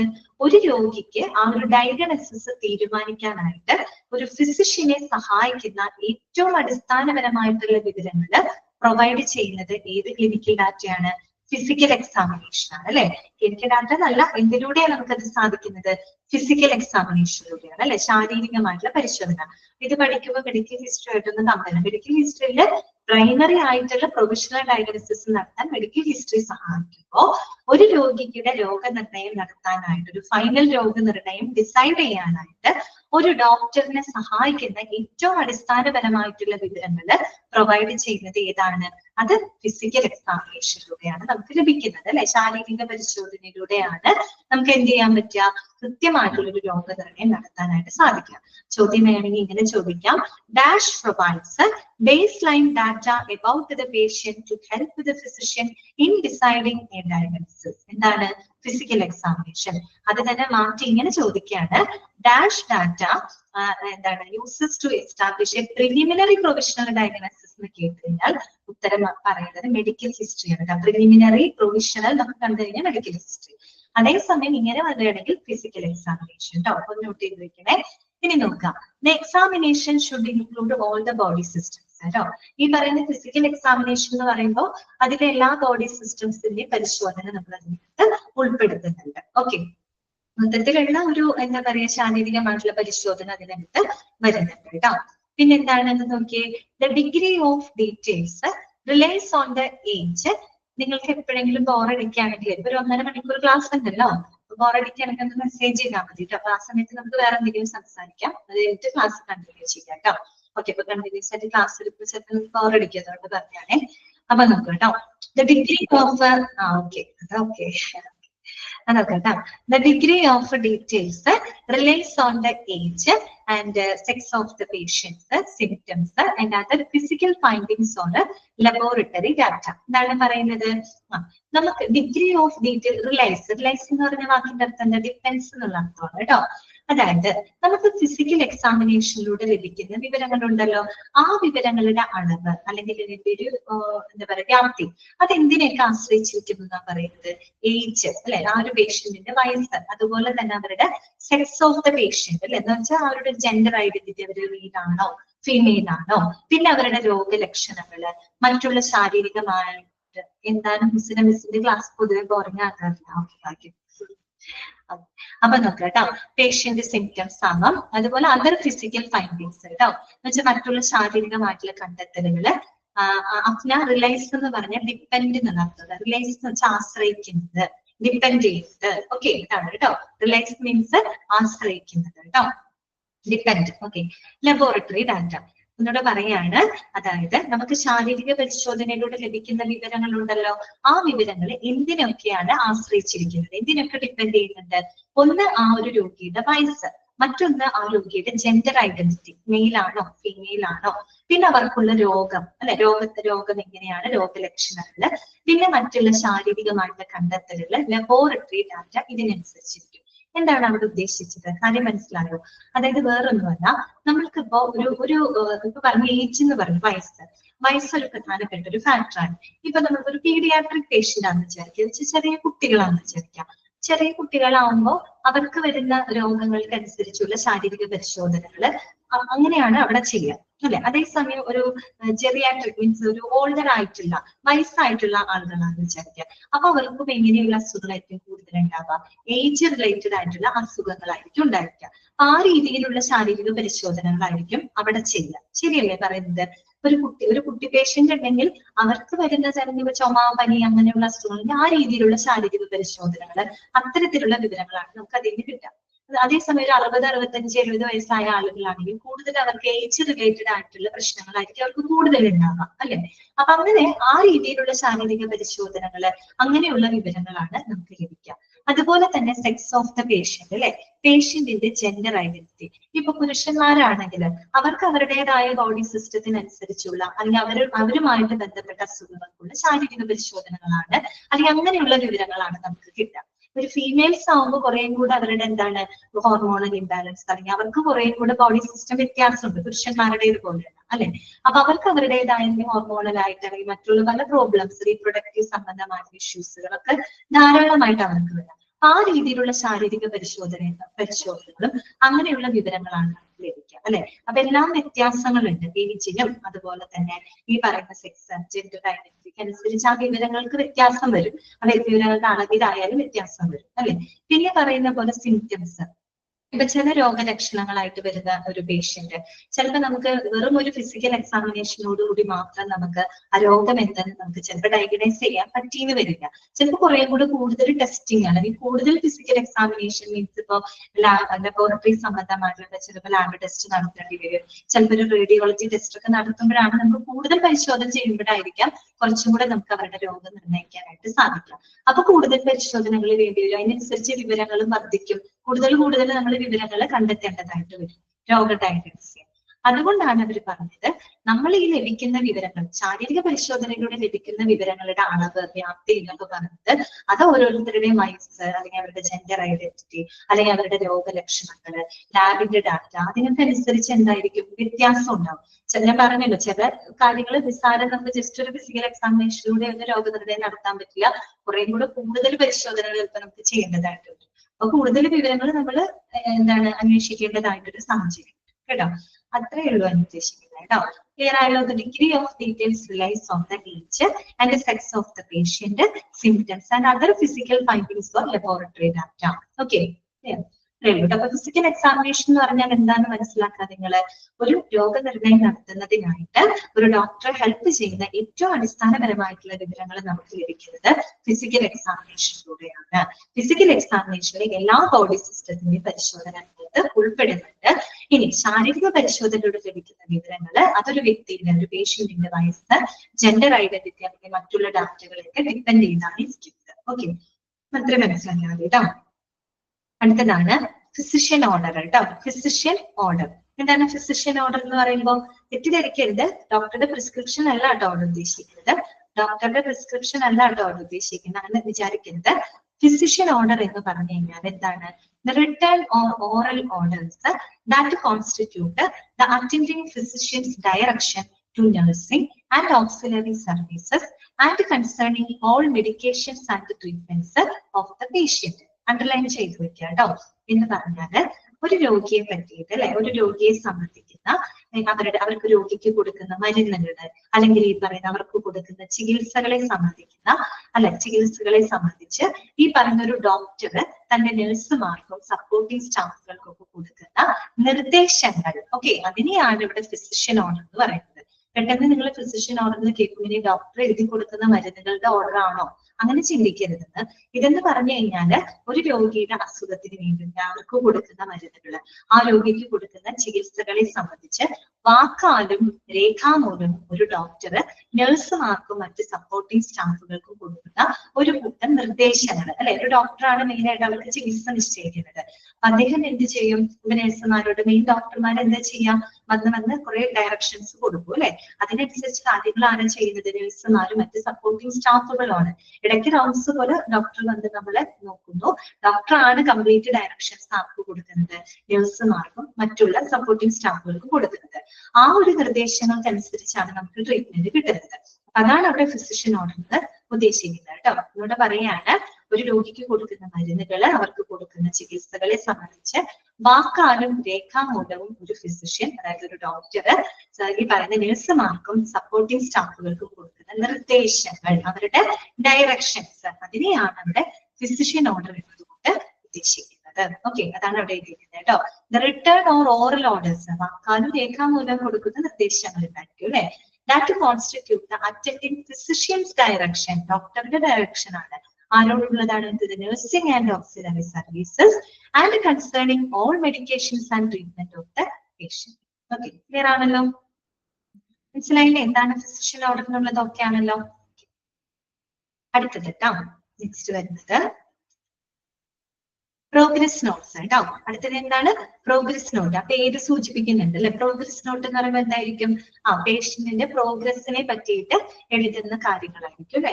പേഷ്യന്റിന്റെ പ്രോഗ്രസ്, ട്രീറ്റ്മെന്റ് ഒക്കെ കൊടുക്കുമ്പോൾ പേഷ്യന്റ് കുറെ കൂടെ ബെറ്റർ ആവും, അവർക്കൊരു നല്ലൊരു പ്രോഗ്രസ് ഉണ്ടാവും. അപ്പൊ അതിനെ സംബന്ധിക്കുന്ന വിശദാംശങ്ങളായിരിക്കും അതിൽ രേഖപ്പെടുത്തുന്നത്. അത് മനസ്സിലായല്ലോ? നോക്കാം കേട്ടോ. It is related to the cause of the patient illness, response to treatment and status on discharge. Okay, ഒരു പ്രോഗ്രസ് നോട്ടിനകത്ത് എന്തെല്ലാം കാര്യങ്ങളാണ് നമ്മൾ രേഖപ്പെടുത്തുന്നത്? Cause of the patient illness അല്ലെ. എന്തുമൊക്കെയായിട്ട് ബന്ധപ്പെട്ടതാണ് പ്രോഗ്രസ് നോട്ട് എന്ന് പറഞ്ഞു കഴിഞ്ഞാല്? ഒന്ന് cause of the patient illness അല്ലെ, രോഗിയുടെ അസുഖത്തിന്റെ കാരണങ്ങള്. റെസ്പോൺസ് ടു ട്രീറ്റ്മെന്റ്, ഓരോ ട്രീറ്റ്മെന്റിനോടുള്ള അവരുടെ റെസ്പോൺസ്. അവരുടെ റെസ്പോൺസ് എന്ന് പറഞ്ഞു കഴിഞ്ഞാല് രോഗിയുടെ റെസ്പോൺസിന്റെ സെൻസ് രോഗിയുടെ ബിഹേവിയറൽ പാറ്റേൺ മാത്രമല്ല കേട്ടോ അവിടെ ഉദ്ദേശിക്കുന്നത്. അവരുടെ ബോഡി സിസ്റ്റംസ് ഓരോ ട്രീറ്റ്മെന്റിനോടും നല്ല രീതിയിലാണോ റെസ്പോണ്ട് ചെയ്യുന്നത്. ഇതൊക്കെ നമ്മളൊരു മരുന്ന് കൊടുത്തു, അവരുടെ ബോഡി അതിനനുസരിച്ച് കറക്റ്റ് ആയിട്ട് റിയാക്ട് ചെയ്യുന്നുണ്ടോ, റെസ്പോണ്ട് ചെയ്യുന്നുണ്ടോ, ആ രീതിയിലുള്ള റെസ്പോൺസ് ആണ് കേട്ടോ. പിന്നെ എന്താണ്? സ്റ്റാറ്റസ് ഓൺ ഡിസ്ചാർജ് കേട്ടോ. ഡിസ്ചാർജ് സമയത്ത് അവരുടെ സ്റ്റാറ്റസ് എന്താണ് എന്നതുമായിട്ടൊക്കെ ബന്ധപ്പെട്ട ഒരു എന്താ പറയുക രേഖപ്പെടുത്തൽ, ഒരു ഡോക്യുമെന്റേഷൻ ആണ് പ്രോഗ്രസ് നോട്ട് എന്നതുകൊണ്ട് ഉദ്ദേശിക്കുന്നത്. എന്തൊക്കെ കാര്യങ്ങളാണ്? That is related to the cause of the patient illness, the response to the treatment and the status of the discharge. Okay. The attending physician is responsible for the completion of progress notes. Underline ചെയ്തിരിക്കട്ടോ. Attending physician, he is responsible for the completion of progress notes. കേട്ടോ. ഈ progress notes complete ചെയ്യാനുള്ള പൂർണ്ണമായിട്ടുള്ള ഉത്തരവാദിത്തം ആർക്കാണുള്ളത്? ഡോക്ടർക്കാണ് അല്ലെ. അറ്റൻഡിംഗ് physician ആണ് അതിനുള്ളൊരു responsibility ഉള്ളത്. ഇത് ചോദിക്കാം, ആർക്കാണ് പ്രോഗ്രസ് നോട്ട് കംപ്ലീറ്റ് ചെയ്യാനുള്ള റെസ്പോൺസിബിലിറ്റി? അത് അറ്റൻഡിംഗ് ഫിസിഷ്യൻ ആണ് കേട്ടോ. ഓക്കെ, പിന്നെ എന്താ പറയുന്നത്? It consist of an admission note, follow up note and final note. അപ്പൊ ഒരു പ്രോഗ്രസ് നോട്ട് എന്ന് പറഞ്ഞാൽ അതിൽ എന്തൊക്കെ ഉൾപ്പെടുന്നുണ്ട്? അഡ്മിഷൻ നോട്ട് വരുന്നുണ്ട്, ഫോളോ അപ്പ് നോട്ട് വരുന്നുണ്ട്, ഫൈനൽ നോട്ടും വരുന്നുണ്ട്. ഓക്കെ, ഒരു പ്രോഗ്രസ് നോട്ട് എന്ന് പറയുമ്പോൾ that constitutes admission note, follow up note and final note. അത് തന്നെയാണ് നമ്മൾ മുകളിൽ പറഞ്ഞത്. അഡ്മിഷൻ നോട്ട് എന്ന് പറയുമ്പോൾ അതിനകത്ത് എന്താ? Cause of the patient illness ആയിരിക്കും നമ്മൾ എഴുതുന്നത് അല്ലെ. ആ ഒരു രോഗിനെ എന്ത് കാരണം കൊണ്ടാണ് പ്രവേശിപ്പിച്ചത്, ആ ഒരു കാര്യത്തെ നമ്മൾ അഡ്മിഷൻ നോട്ടിനകത്ത് രേഖപ്പെടുത്താം. പിന്നെന്താണ് റെസ്പോൺസ് ടു ട്രീറ്റ്മെന്റ്. ഓരോ ട്രീറ്റ്മെന്റ് കൊടുക്കുമ്പോഴും ആ രോഗിയുടെ റെസ്പോൺസ് എങ്ങനെയാണ്, അതാണ് ഫോളോ അപ്പ് നോട്ട് അല്ലെ. പരിശീലനം നമ്മൾ കൊടുക്കുന്ന സമയത്ത് ഏതൊക്കെ രീതിയിൽ ആ ബോഡി അതിന് റെസ്പോണ്ട് ചെയ്യുന്നുണ്ട്, നല്ല രീതിയിലാണോ, ബെറ്റർ രീതിയിലാണോ, അത് മോശമായ രീതിയിലാണോ, ആ ഒരു പരിചരണത്തിന്റെ ആ ഒരു ടൈമാണ് അല്ലെ ഫോളോ അപ്പ് നോട്ട് ഉദ്ദേശിക്കുന്നത്. പിന്നെ നമ്മൾ പറഞ്ഞ ഫൈനൽ നോട്ട്. ഫൈനൽ നോട്ട് പറഞ്ഞ സ്റ്റാറ്റസ് ഓൺ ഡിസ്ചാർജ് അല്ലെ. ഡിസ്ചാർജ് സമയത്ത് ആ രോഗിയുടെ കണ്ടീഷൻ, അത് തന്നെയല്ലേ ഈ പറയുന്ന 3 നോട്ടും. Okay, admission note, follow up note and final note. Okay, ഇനി നോക്കിയേ, അതിനകത്ത് അഡ്മിഷൻ നോട്ടിനെ പറ്റി മാത്രം പറയുന്നുണ്ട്, അതൊന്ന് ശ്രദ്ധിക്കുക. The admission note consist of the general condition of the patient at the time of admission. Okay, നിങ്ങൾക്കറിയാലോ ആ ഒരു അഡ്മിഷൻ സമയത്ത് പേഷ്യന്റിന്റെ ജനറൽ കണ്ടീഷൻ ആയിരിക്കും ഏതിനകത്ത് നമ്മൾ രേഖപ്പെടുത്തുന്നത്, അഡ്മിഷൻ നോട്ടിനകത്ത് രേഖപ്പെടുത്തുന്നത്. ശരിയല്ലേ? Admission note that consists of the general condition of the patient at the time of admission. Okay. പിന്നെന്താണ്, history and physical information R marked here അല്ലെ. ഈ പറയുന്ന ആ ഒരു എന്താ പറയാ, ആ ഒരു പേഷ്യന്റിന്റെ മെഡിക്കൽ ഹിസ്റ്ററി, അതുപോലെ തന്നെ ഫിസിക്കൽ ആയിട്ട് ലഭിച്ചിട്ടുള്ള ഇൻഫർമേഷൻസ്, ആ ഒരു അഡ്മിഷൻ സമയത്തുള്ള എല്ലാ ജനറൽ കണ്ടീഷനും, അഡ്മിറ്റ് ആവുന്ന സമയത്ത് എന്താണ് രോഗിയുടെ ആ ഒരു ഹെൽത്ത് സ്റ്റാറ്റസ് എന്താണ്, അതുപോലെ ആ ഒരു സമയത്താണ് നമ്മൾ മെഡിക്കൽ ഹിസ്റ്ററിയും അതുപോലെ ഫിസിക്കൽ എക്സാമിനേഷൻ ഒക്കെ നടത്തുന്ന ഒരു സമയമുണ്ട് അല്ലെ. അപ്പൊ അങ്ങനെയുള്ള എല്ലാ വിവരങ്ങളും അതിനകത്ത് രേഖപ്പെടുത്തിയിരിക്കും. ഓക്കെ, മനസ്സിലാക്കി വെക്കുക കേട്ടോ. ഇനി നോക്കിക്കേ, progress notes include all treatments provided and the patient's response to each. ഇതൊക്കെ നമ്മൾ ഈ പറഞ്ഞത് തന്നെയാണ് അവർ വീണ്ടും റിപ്പീറ്റ് ചെയ്യുന്നത് കേട്ടോ. പ്രോഗ്രസ് നോട്ട് എന്ന് പറഞ്ഞാൽ എന്താണ്, നമ്മൾ പേഷ്യന്റിന് പ്രൊവൈഡ് ചെയ്യുന്ന എല്ലാ ട്രീറ്റ്മെന്റ്സുകളും നമ്മൾ അതിനകത്ത് രേഖപ്പെടുത്തി വെക്കും. അതുപോലെ ഓരോ ട്രീറ്റ്മെന്റിനോടുള്ള പേഷ്യന്റിന്റെ റെസ്പോൺസ് കേട്ടോ, പേഷ്യന്റിന്റെ ആ ഒരു പ്രതികരണം. പേഷ്യന്റിന്റെ പ്രതികരണം തന്നെ പേഷ്യന്റിന്റെ സ്വഭാവം മാത്രമല്ല കേട്ടോ അവിടെ ഉദ്ദേശിക്കുന്നത്, അവരുടെ ബോഡി സിസ്റ്റം അത് ഏതൊക്കെ രീതിയിൽ റെസ്പോണ്ട് ചെയ്യുന്നുണ്ട് എന്നുള്ള കാര്യങ്ങളൊക്കെ നമ്മൾ പ്രോഗ്രസ് നോട്ടിനകത്ത് കൃത്യമായിട്ട് രേഖപ്പെടുത്തും. ഓക്കെ, അത്രയേ ഉള്ളൂ കേട്ടോ പ്രോഗ്രസ് നോട്ട്. മനസ്സിലായല്ലോ? പിന്നെ മനസ്സിലാക്കുക, പ്രോഗ്രസ് നോട്ടുകൾ കംപ്ലീറ്റ് ചെയ്യാനുള്ള ലയബിലിറ്റി ആർക്കാണ്, അത് എന്താ പറയാ, ഫിസിക്കൽ എന്താണ്, ഈ ഹെൽത്ത് കണ്ടീഷൻ, അത് ഹെൽത്ത് കണ്ടീഷൻ ആണ് കേട്ടോ. ഓക്കെ, ക്ലിയർ ആണല്ലോ? അടുത്തതാണ് കേട്ടോ പാത്തോളജി റിപ്പോർട്ട് കേട്ടോ. പാത്തോളജി റിപ്പോർട്ട് എന്താണ്? പാത്തോളജി റിപ്പോർട്ട് പെട്ടെന്ന് കേൾക്കുമ്പോൾ നമുക്ക് ലബോറട്ടറി റിപ്പോർട്ട് ആണോ എന്ന് തോന്നും കേട്ടോ. ലബോറട്ടറി റിപ്പോർട്ട് ആണോ എന്ന് വെച്ചാൽ രണ്ടും തമ്മിൽ കുറച്ച് കണക്ഷൻ ഒക്കെ ഉണ്ട്, പക്ഷെ ചെറിയൊരു വ്യത്യാസമുണ്ട് കേട്ടോ. പാത്തോളജി റിപ്പോർട്ട് എന്ന് പറഞ്ഞു കഴിഞ്ഞാല് ശരിക്കും പറഞ്ഞു കഴിഞ്ഞാല് നമ്മുടെ എന്താ പറയാ സെല്ലുകള്, അതുപോലെ തന്നെ നമ്മുടെ ടിഷ്യൂസുകള്, ഓക്കെ, അതിൽ നടത്തുന്ന പരിശോധനകളാണ് കേട്ടോ. സെല്ലുകള്, ടിഷ്യൂസുകള്, അതുപോലെ ബോഡി ഫ്ലൂയിഡ്സ് ഒക്കെ ഉണ്ടാവുമല്ലോ, അതിനകത്ത് അത് തന്നെ കറക്റ്റ് ആണ്. ബയോപ്സി ടെസ്റ്റുകളാണ് മെയിൻ ആയിട്ട് അവിടെ പാത്തോളജി എന്നതുകൊണ്ട് ഉദ്ദേശിക്കുന്നത് കേട്ടോ. പെട്ടെന്ന് കേൾക്കുമ്പോൾ ലബോറട്ടറി ലാബ് തന്നെയാണ്, ആണോന്ന് വെച്ചാൽ ആണ്, പക്ഷെ ചെറിയൊരു വ്യത്യാസമുണ്ട്. ലബോറട്ടറി ഇൻഫർമേഷൻ എന്ന് പറയുന്നത് എന്താണ്, അത് കൂടുതലും ഈ പറയുന്ന ബ്ലഡ്, യൂറിൻ അങ്ങനെയുള്ള പരിശോധനകളൊക്കെ നടത്തി അതിന്റെ അനാലിസിസ് ആണ് നമ്മൾ നടത്തുന്നത് അല്ലെ. Analysis of blood and urine എന്താണ്, to determine the condition of health അല്ലെ. അല്ലെങ്കിൽ ആ ഒരു രോഗം കണ്ടുപിടിക്കാനായിട്ട് നമ്മുടെ ബ്ലഡോ അല്ലെങ്കിൽ യൂറിനോ അങ്ങനെയുള്ള ബോഡി ഫ്ലൂയിഡ്സിന്റെ എക്സാമിനേഷൻ, അതിന്റെ അനാലിസിസ് ആണ് ലബോറട്ടറി ഡാറ്റയ്ക്കകത്ത് ഉൾപ്പെടുത്തുന്നത്. പിന്നെ മാത്രമല്ല ലബോറട്ടറി ഡാറ്റ എന്ന് പറയുമ്പോൾ ന്യൂമറിക്കൽ ഡാറ്റയെ ബേസ് ചെയ്യും. ശരിയല്ലേ? ന്യൂമറിക്കൽ ഡാറ്റ നമ്മൾ ലാബ് ടെസ്റ്റ് ഒക്കെ ചെയ്യുമ്പോൾ എങ്ങനെയാ ഒബ്സർവ് ചെയ്യുന്ന ശരിക്കും ഉണ്ടായിരിക്കേണ്ട നമ്പർ എത്രയാണ്, ഇത്ര പെർസെന്റേജ് തൊട്ട് ഇത്ര വരെ നമ്മളിൽ ഒബ്സർവ് ചെയ്തിട്ടുള്ള എത്ര, ഒരു നമ്പർ വെച്ചിട്ടാണ് നമ്മളത് പറയുന്നത് അല്ലെ. ന്യൂമറിക്കൽ ഡാറ്റയാണ്. പക്ഷെ പാത്തോളജി റിപ്പോർട്ട് അങ്ങനെയല്ല, അത് കുറെ കൂടി ഡിസ്ക്രിപ്റ്റീവ് ആയിട്ടുള്ള രീതിയിലുള്ള റിപ്പോർട്ടാണ്. പക്ഷെ ന്യൂമറിക്കൽ ഡാറ്റ എന്നതിനേക്കാൾ ഉപരി ഡിസ്ക്രിപ്റ്റീവ് ആയിട്ടുള്ള ഒരു റിപ്പോർട്ടാണ്. അതെന്ന് പറഞ്ഞാൽ അനാലിസിസ് ഓഫ് സെല്ലുകൾ, ടിഷ്യൂസ്, ജിസില പറഞ്ഞ പോലെ ബയോപ്സി ടെസ്റ്റിനൊക്കെ വേണ്ടിയിട്ടാണ് കേട്ടോ. ക്യാൻസർ സംബന്ധമായിട്ടുള്ള ടെസ്റ്റുകളൊക്കെ നടത്തുമ്പോൾ നമ്മുടെ ശസ്ത്രക്രിയയിലൂടെ പുറത്തേക്ക് നമ്മൾ റിമൂവ് ചെയ്യുന്ന ടിഷ്യൂസുകൾ, സെല്ലുകളൊക്കെ അതിന്റെ അനാലിസിസ് ആണ് ഇവിടെ പാത്തോളജി റിപ്പോർട്ട് ഉദ്ദേശിക്കുന്നത്. ഓക്കെ, വായിക്കാം കേട്ടോ. Microscopic and macroscopic description of tissue expelled removed from patient during the time of surgery. Okay, surgery സമയത്ത് ശരീരത്തിൽ നിന്ന് റിമൂവ് ചെയ്യുന്ന എക്സ്പെൽ ചെയ്യുന്ന ടിഷ്യൂസുകളോ സെല്ലുകളോ അതിന്റെയൊക്കെ മൈക്രോസ്കോപ്പിക് ആൻഡ് മാക്രോസ്കോപ്പിക് എന്ന് പറഞ്ഞാൽ അത്രയും മൈന്യൂട്ട് ആയതും വലുതും ചെറിയത് മുതൽ ഏറ്റവും വലുതായിട്ടുള്ള എല്ലാ ഡിസ്ക്രിപ്ഷനും അടങ്ങുന്നതാണ് പാത്തോളജി റിപ്പോർട്ട് എന്ന് പറയുന്നത് കേട്ടോ. ഓർ നമുക്ക് എങ്ങനെ പറയാം, a specialised procedure that means biopsy to supply tissue for the pathological analysis. അതുപോലെ തന്നെ ഈ പറയുന്ന പാത്തോളജിക്കൽ അനാലിസിസിന് ടെസ്റ്റിനായിട്ട് ബയോപ്സി ടെസ്റ്റിന് വേണ്ടിയിട്ട് നമ്മൾ ടിഷ്യൂ സപ്ലൈ ചെയ്യുന്നു. അപ്പൊ അതിന്റെ റിപ്പോർട്ടുകളും കാര്യങ്ങളൊക്കെയാണ് പാത്തോളജിക്കകത്ത് വരുന്നത്. ഓക്കെ, നമ്മൾ ക്യാൻസർ ടിഷ്യൂസ് എടുത്ത് കഴിഞ്ഞാൽ ഉടനെ എന്ത് ബയോപ്സിക്ക് അയക്കും, ക്യാൻസർ ആണോ അല്ലയോ എന്നുള്ളത് അറിയാനായിട്ട് കേട്ടോ. ഓക്കെ, ക്ലിയർ ആണല്ലോ പാത്തോളജി റിപ്പോർട്ട് എന്താന്നുള്ളത് മനസ്സിലാക്കി വെച്ചാൽ കേട്ടോ. അടുത്തത് റേഡിയോളജി റിപ്പോർട്ട്. നിങ്ങൾക്ക് അറിയാതെ എന്തായിരിക്കും റേഡിയോളജി റിപ്പോർട്ട്? നമ്മൾ എടുക്കുന്ന എക്സ്റേ, സ്കാനിങ്ങുകൾ, ഇതൊക്കെയാണ് റേഡിയോളജി റിപ്പോർട്ട് എന്ന് പറയുന്നത് അല്ലെ. Okay, it include X-ray, radioactive scanning, thermography, xerography and ultrasonography. ഇങ്ങനെയുള്ളതിന്റെ വിശദാംശങ്ങള് അല്ലെങ്കിൽ അതിന്റെ വിവരണങ്ങളൊക്കെയാണ് റേഡിയോളജി റിപ്പോർട്ടിനകത്ത് ഉൾപ്പെടുത്തുന്നത് അല്ലെ. എക്സ്റേ ഡീറ്റെയിൽസ്, റേഡിയോ ആക്റ്റീവ് സ്കാനിങ്ങുകൾ, ഇപ്പൊ നമ്മൾ MRI, CT സ്കാൻ അങ്ങനെയൊക്കെ നമ്മൾ ചെയ്യുന്നുണ്ട് അല്ലെ.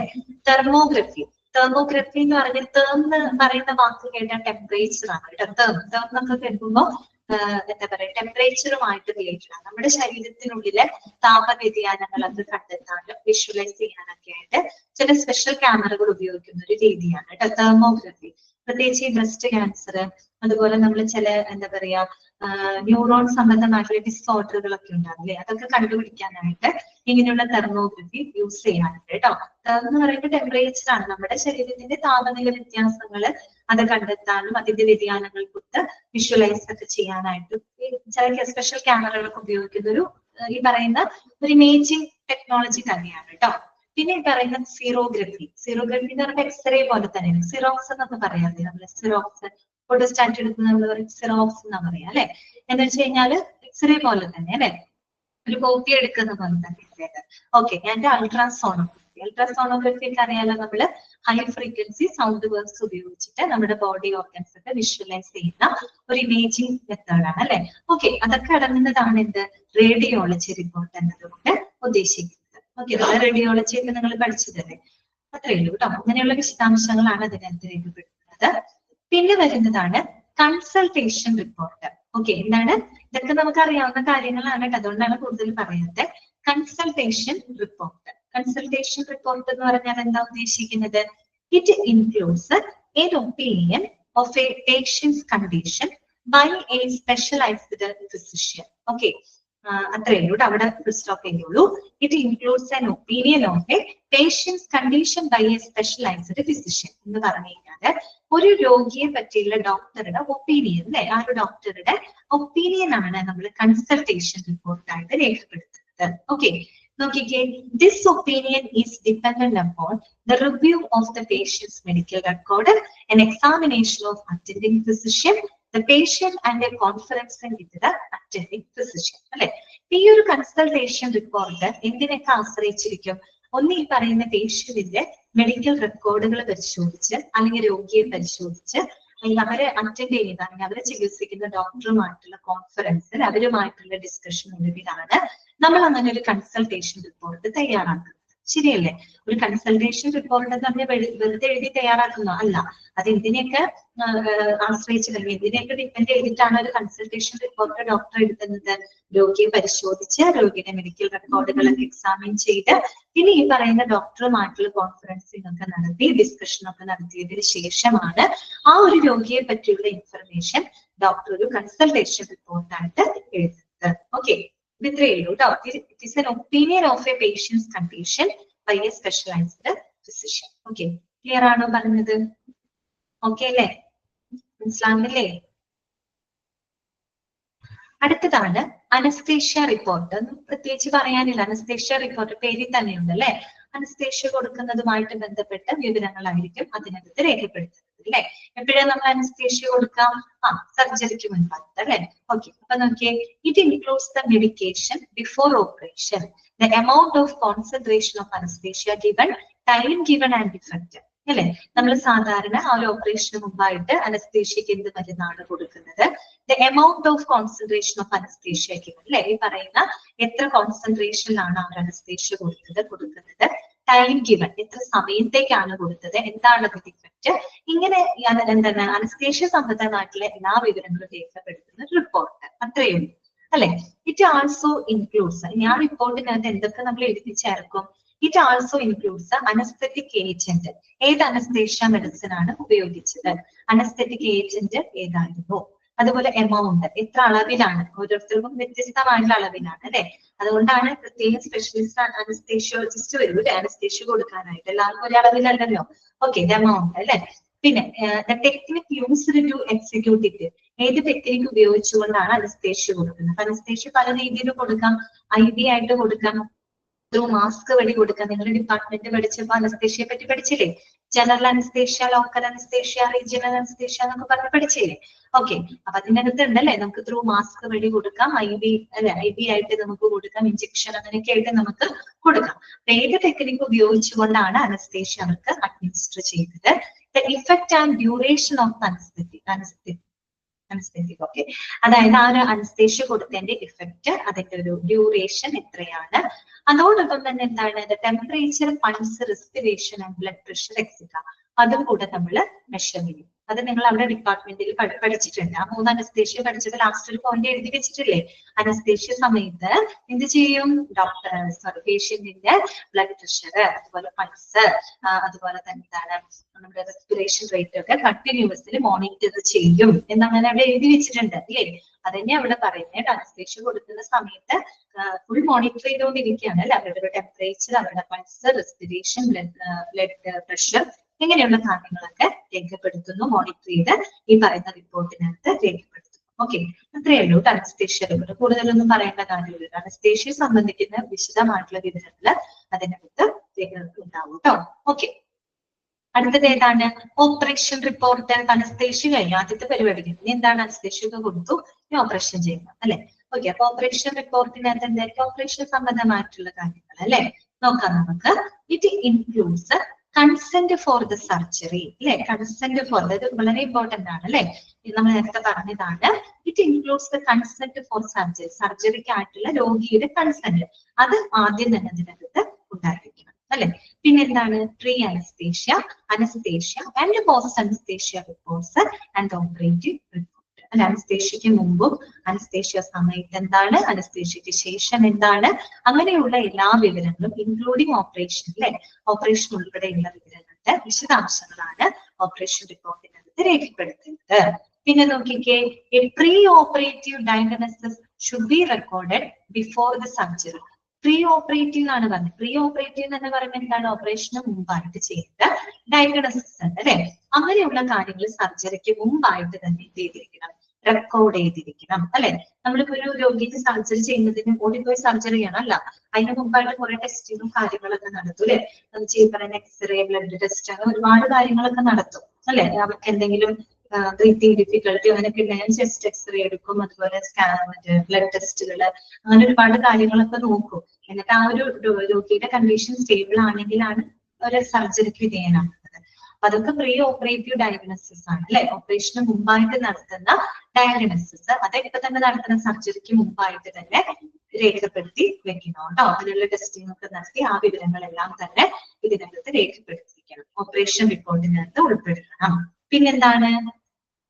It involves a full description of the detection of both the normal and abnormal, the organs explored, procedures, switches, drains and sponges used, name of surgeons and assistants. അല്ലെ, ഈ പറയുന്ന ഓപ്പറേഷനിൽ കണ്ടെത്തിയിട്ടുള്ള normal ആയിട്ടുള്ള, abnormal ആയിട്ടുള്ള കാര്യങ്ങൾ, അതുപോലെ ഏതൊക്കെ ഓർഗൻസ്, ഏതൊക്കെ അവയവങ്ങളാണ് അതിൽ ഉപയോഗപ്പെടുത്തിയിരിക്കുന്നത്, എന്തൊക്കെ നടപടിക്രമങ്ങളാണ് അതിൽ ചെയ്യുന്നത്, ഇൻക്ലൂഡിംഗ് സ്വിച്ചേഴ്സ്, ഡ്രെയിൻസ് ആൻഡ് സ്പോഞ്ചസ്. സ്വിച്ചേഴ്സ് എന്ന് പറഞ്ഞാൽ തുന്നലുകളാണ് കേട്ടോ. പല മോഡ് ഓഫ് സ്വിച്ചേഴ്സ് ഉണ്ടല്ലോ, ചിലത് ഇങ്ങനെ ഒട്ടിക്കുന്ന സ്റ്റിക്കർ പോലത്തെ ഉണ്ട്. ഓക്കെ, സ്വിച്ച് പോലെയുണ്ട് എല്ലാം. അങ്ങനെയുള്ള സ്വിച്ചേഴ്സ് ആ ഓപ്പറേഷനുമായിട്ട് ബന്ധപ്പെട്ട എല്ലാ കാര്യങ്ങളും. ഡ്രെയിൻസ് ആൻഡ് സ്പോഞ്ചസ് യൂസ്ഡ്, എന്തൊക്കെ ടിഷ്യൂസ് അല്ലെങ്കിൽ എന്തൊക്കെ സ്പോഞ്ചസ് ഒക്കെ യൂസ് ചെയ്യും. സ്പോഞ്ചസ് ഓപ്പറേഷന്റെ ഭാഗമായിട്ട് ഉപയോഗിക്കുന്ന സാധന സാമഗ്രികളൊക്കെ ഉണ്ടല്ലോ, അതിനെ പറ്റിയുള്ള വിശദാംശങ്ങളൊക്കെ അതിനകത്ത് ഉണ്ടായിരിക്കണം. ഒപ്പം എന്ത് വേണം? Name of surgeons and assistance അല്ലെ. ഓപ്പറേഷൻ കണ്ടക്ട് ചെയ്തിട്ടുള്ള ആ സർജന്റെയും അദ്ദേഹത്തിന്റെ അസിസ്റ്റൻസിന്റെ ഒക്കെ പേര്, വിവരങ്ങള് അതിനകത്ത് രേഖപ്പെടുത്തിയിരിക്കണം. ഓക്കെ, മനസ്സിലായല്ലോ? അത്രയേ ഉള്ളൂ കേട്ടോ ഓപ്പറേഷൻ റിപ്പോർട്ട്. മനസ്സിലായില്ലേ എന്താണെന്നുള്ളത്? ഇവിടെ ഓപ്പറേഷൻ റിപ്പോർട്ട് എന്ന് പറഞ്ഞു കഴിഞ്ഞു കഴിഞ്ഞാല് ഓപ്പറേഷൻ സംബന്ധമായിട്ടുള്ള വിവരങ്ങളാണ് കേട്ടോ. ഓക്കെ, നമ്മൾ ഓപ്പറേഷന് മുമ്പായിട്ട് ചെയ്യുന്ന ചില പ്രീ ഡയഗ്നോസിസ് ഒക്കെ ഉണ്ടാവില്ലേ, രോഗനിർണയ കാര്യങ്ങള്, അങ്ങനെയുള്ള വിവരങ്ങളൊക്കെ അതിനകത്ത് രേഖപ്പെടുത്തി വെക്കണം കേട്ടോ. അതായത് ആ ഒരു ഓപ്പറേഷൻ സമയത്ത് നോർമൽ ആയിട്ട് കണ്ടെത്തിയ കാര്യങ്ങള്, അതുപോലെ എന്തൊക്കെ അവയവങ്ങളാണ്, എന്തിന്റെ ഓപ്പറേഷൻസ് ആണ് നടത്തിയത്, ഏത് അവയവത്തിന്റെ ഓപ്പറേഷൻ ആണ് നടത്തിയത്, എന്തൊക്കെ പ്രൊസീജിയറുകളാണ് അതിനകത്ത് ഉൾപ്പെടുത്തിയത്, അല്ലെ. പിന്നെ അതിനായിട്ട് ഉപയോഗിച്ച മെറ്റീരിയൽസ് ഉണ്ടാവില്ലേ, ഓപ്പറേഷൻ സമയത്ത് യൂസ് ചെയ്ത എക്യുപ്മെന്റ്സുകള്, അതിനായിട്ട് ഉപയോഗിച്ച കോട്ടൺസ്, ചില സർജറി ഒക്കെ ചെയ്യുമ്പോൾ ചില അഡീഷണൽ ആയിട്ട് എന്തെങ്കിലുമൊക്കെ ശരീരത്തിനകത്തേക്ക് വെച്ച് പിടിപ്പിക്കും, അല്ലെ. അപ്പൊ അതിനൊക്കെ ഉപയോഗിച്ച മെറ്റീരിയലുകള്, എന്ത് മെറ്റീരിയലുകളാണ് ഉപയോഗിച്ചത്, അങ്ങനെയുള്ള കാര്യങ്ങളൊക്കെ എല്ലാം രേഖപ്പെടുത്തണം കേട്ടോ. ഒപ്പം ആ ഒരു സർജറി ചെയ്തിട്ടുള്ള എന്താ പറയുക സർജന്റെയും അസിസ്റ്റൻസിന്റെയും പേര് വിവരങ്ങളും അതിനകത്ത് ഉണ്ടായിരിക്കും. ഓക്കെ, ക്ലിയർ ആയില്ലേ? അടുത്തത് കേട്ടോ, റിക്കവറി റൂം റെക്കോർഡ് കേട്ടോ. നെക്സ്റ്റ് വരുന്നതാണ് റിക്കവറി റൂം റെക്കോർഡ്. എന്താണ് റിക്കവറി റൂം റെക്കോർഡ് എന്ന് പറഞ്ഞു കഴിഞ്ഞാല്, it involves complete record from the time the patient leaves the operating room till he reaches the nursing room. നമ്മൾ ഓപ്പറേഷൻ കഴിഞ്ഞു കഴിഞ്ഞാൽ രോഗിയെ നമ്മൾ എന്ത് ചെയ്യും, ഒരു റിക്കവറി റൂമിലോട്ട് മാറ്റും, അല്ലെ. റിക്കവറി റൂമിലോട്ട് മാറ്റും. കാര്യം ആ ഒരു അനസ്തേഷ്യ ഒക്കെ കൊടുത്ത് അതിന്റെ ആ ഒരു ഇഫക്റ്റ് ഒക്കെ മാറി, അല്ലെ, ഒരു സെഡേഷൻ മോഡിലായിരിക്കും പേഷ്യന്റ് ഉണ്ടായിരിക്കുക, അല്ലെ. അപ്പൊ അവരെ ഒന്ന് റിക്കവറി റൂമിലോട്ടാണ് പിന്നെ നമ്മളവരെ പ്രൊസീജിയർ ഒക്കെ കഴിഞ്ഞാൽ അങ്ങോട്ടേക്കായിരിക്കും അവരെ അത് തന്നെ ICU റിക്കവറി അതെല്ലാം അങ്ങോട്ടേക്ക് മാറ്റും, അല്ലെ. അപ്പൊ ഇവിടെ പറയുന്ന എന്താണ്, റിക്കവറി റൂം റെക്കോർഡ് എന്ന് പറയുന്നതാണ് ആ ഒരു പേഷ്യന്റ് ഓപ്പറേഷൻ തിയേറ്ററിൽ ഒരു ഓപ്പറേഷൻ റൂം വിടുന്നത് തൊട്ട് ഒരു നഴ്സിംഗ് റൂം, അതായത് ഒരു റിക്കവറി റൂം എത്തുന്നത് വരെയുള്ള വിവരങ്ങളാണ് റിക്കവറി റൂം റെക്കോർഡിനകത്ത് രേഖപ്പെടുത്തുന്നത്. ഓക്കെ, എത്രത്തോളം സിസ്റ്റമാറ്റിക് ആയിട്ടാണ് ഓരോ കാര്യങ്ങളും നടത്തുന്നതെന്നുള്ളത് നിങ്ങൾക്ക് മനസ്സിലായിട്ടുണ്ടാവും, അല്ലെ. എന്താണ് ഒരു രോഗി ഓപ്പറേറ്റീവ് റൂം വിടുന്നത് തൊട്ട് അവരുടെ നഴ്സിംഗ് റൂം എത്തുന്നത് വരെയുള്ള എല്ലാ കാര്യങ്ങളും, അല്ലെ, കൃത്യമായിട്ട് എല്ലാ കാര്യങ്ങളും രേഖപ്പെടുത്തുന്നതാണ് റിക്കവറി റൂം റെക്കോർഡ് എന്ന് പറയാം. പ്രത്യേകമായിട്ട് തന്നെ ഒരു record recovery room record, recovery room report, അല്ലെ, അതിനകത്ത് കൃത്യമായിട്ട് രേഖപ്പെടുത്തിയിരിക്കും. ഓക്കെ, ക്ലിയർ ആണല്ലോ. പിന്നെ അടുത്തത് എന്താണ്, നഴ്സിംഗ് നോട്ട്സ്, അല്ലെ. എന്താണ് നഴ്സിംഗ് നോട്ട്സ്? നഴ്സിംഗ് നോട്ട്സ് എന്ന് പറഞ്ഞാൽ എന്തായിരിക്കും, ആ പേര് സൂചിപ്പിക്കുന്നുണ്ടല്ലേ, നഴ്സുമാരുടെ നോട്ട്സ് ആണ്, അല്ലെ. ഓക്കെ, നോക്കുക. It includes the nurses observation of the patient, care and treatment given to the patient and the patient's response to the treatment എന്നാണ് പറയുന്നത്.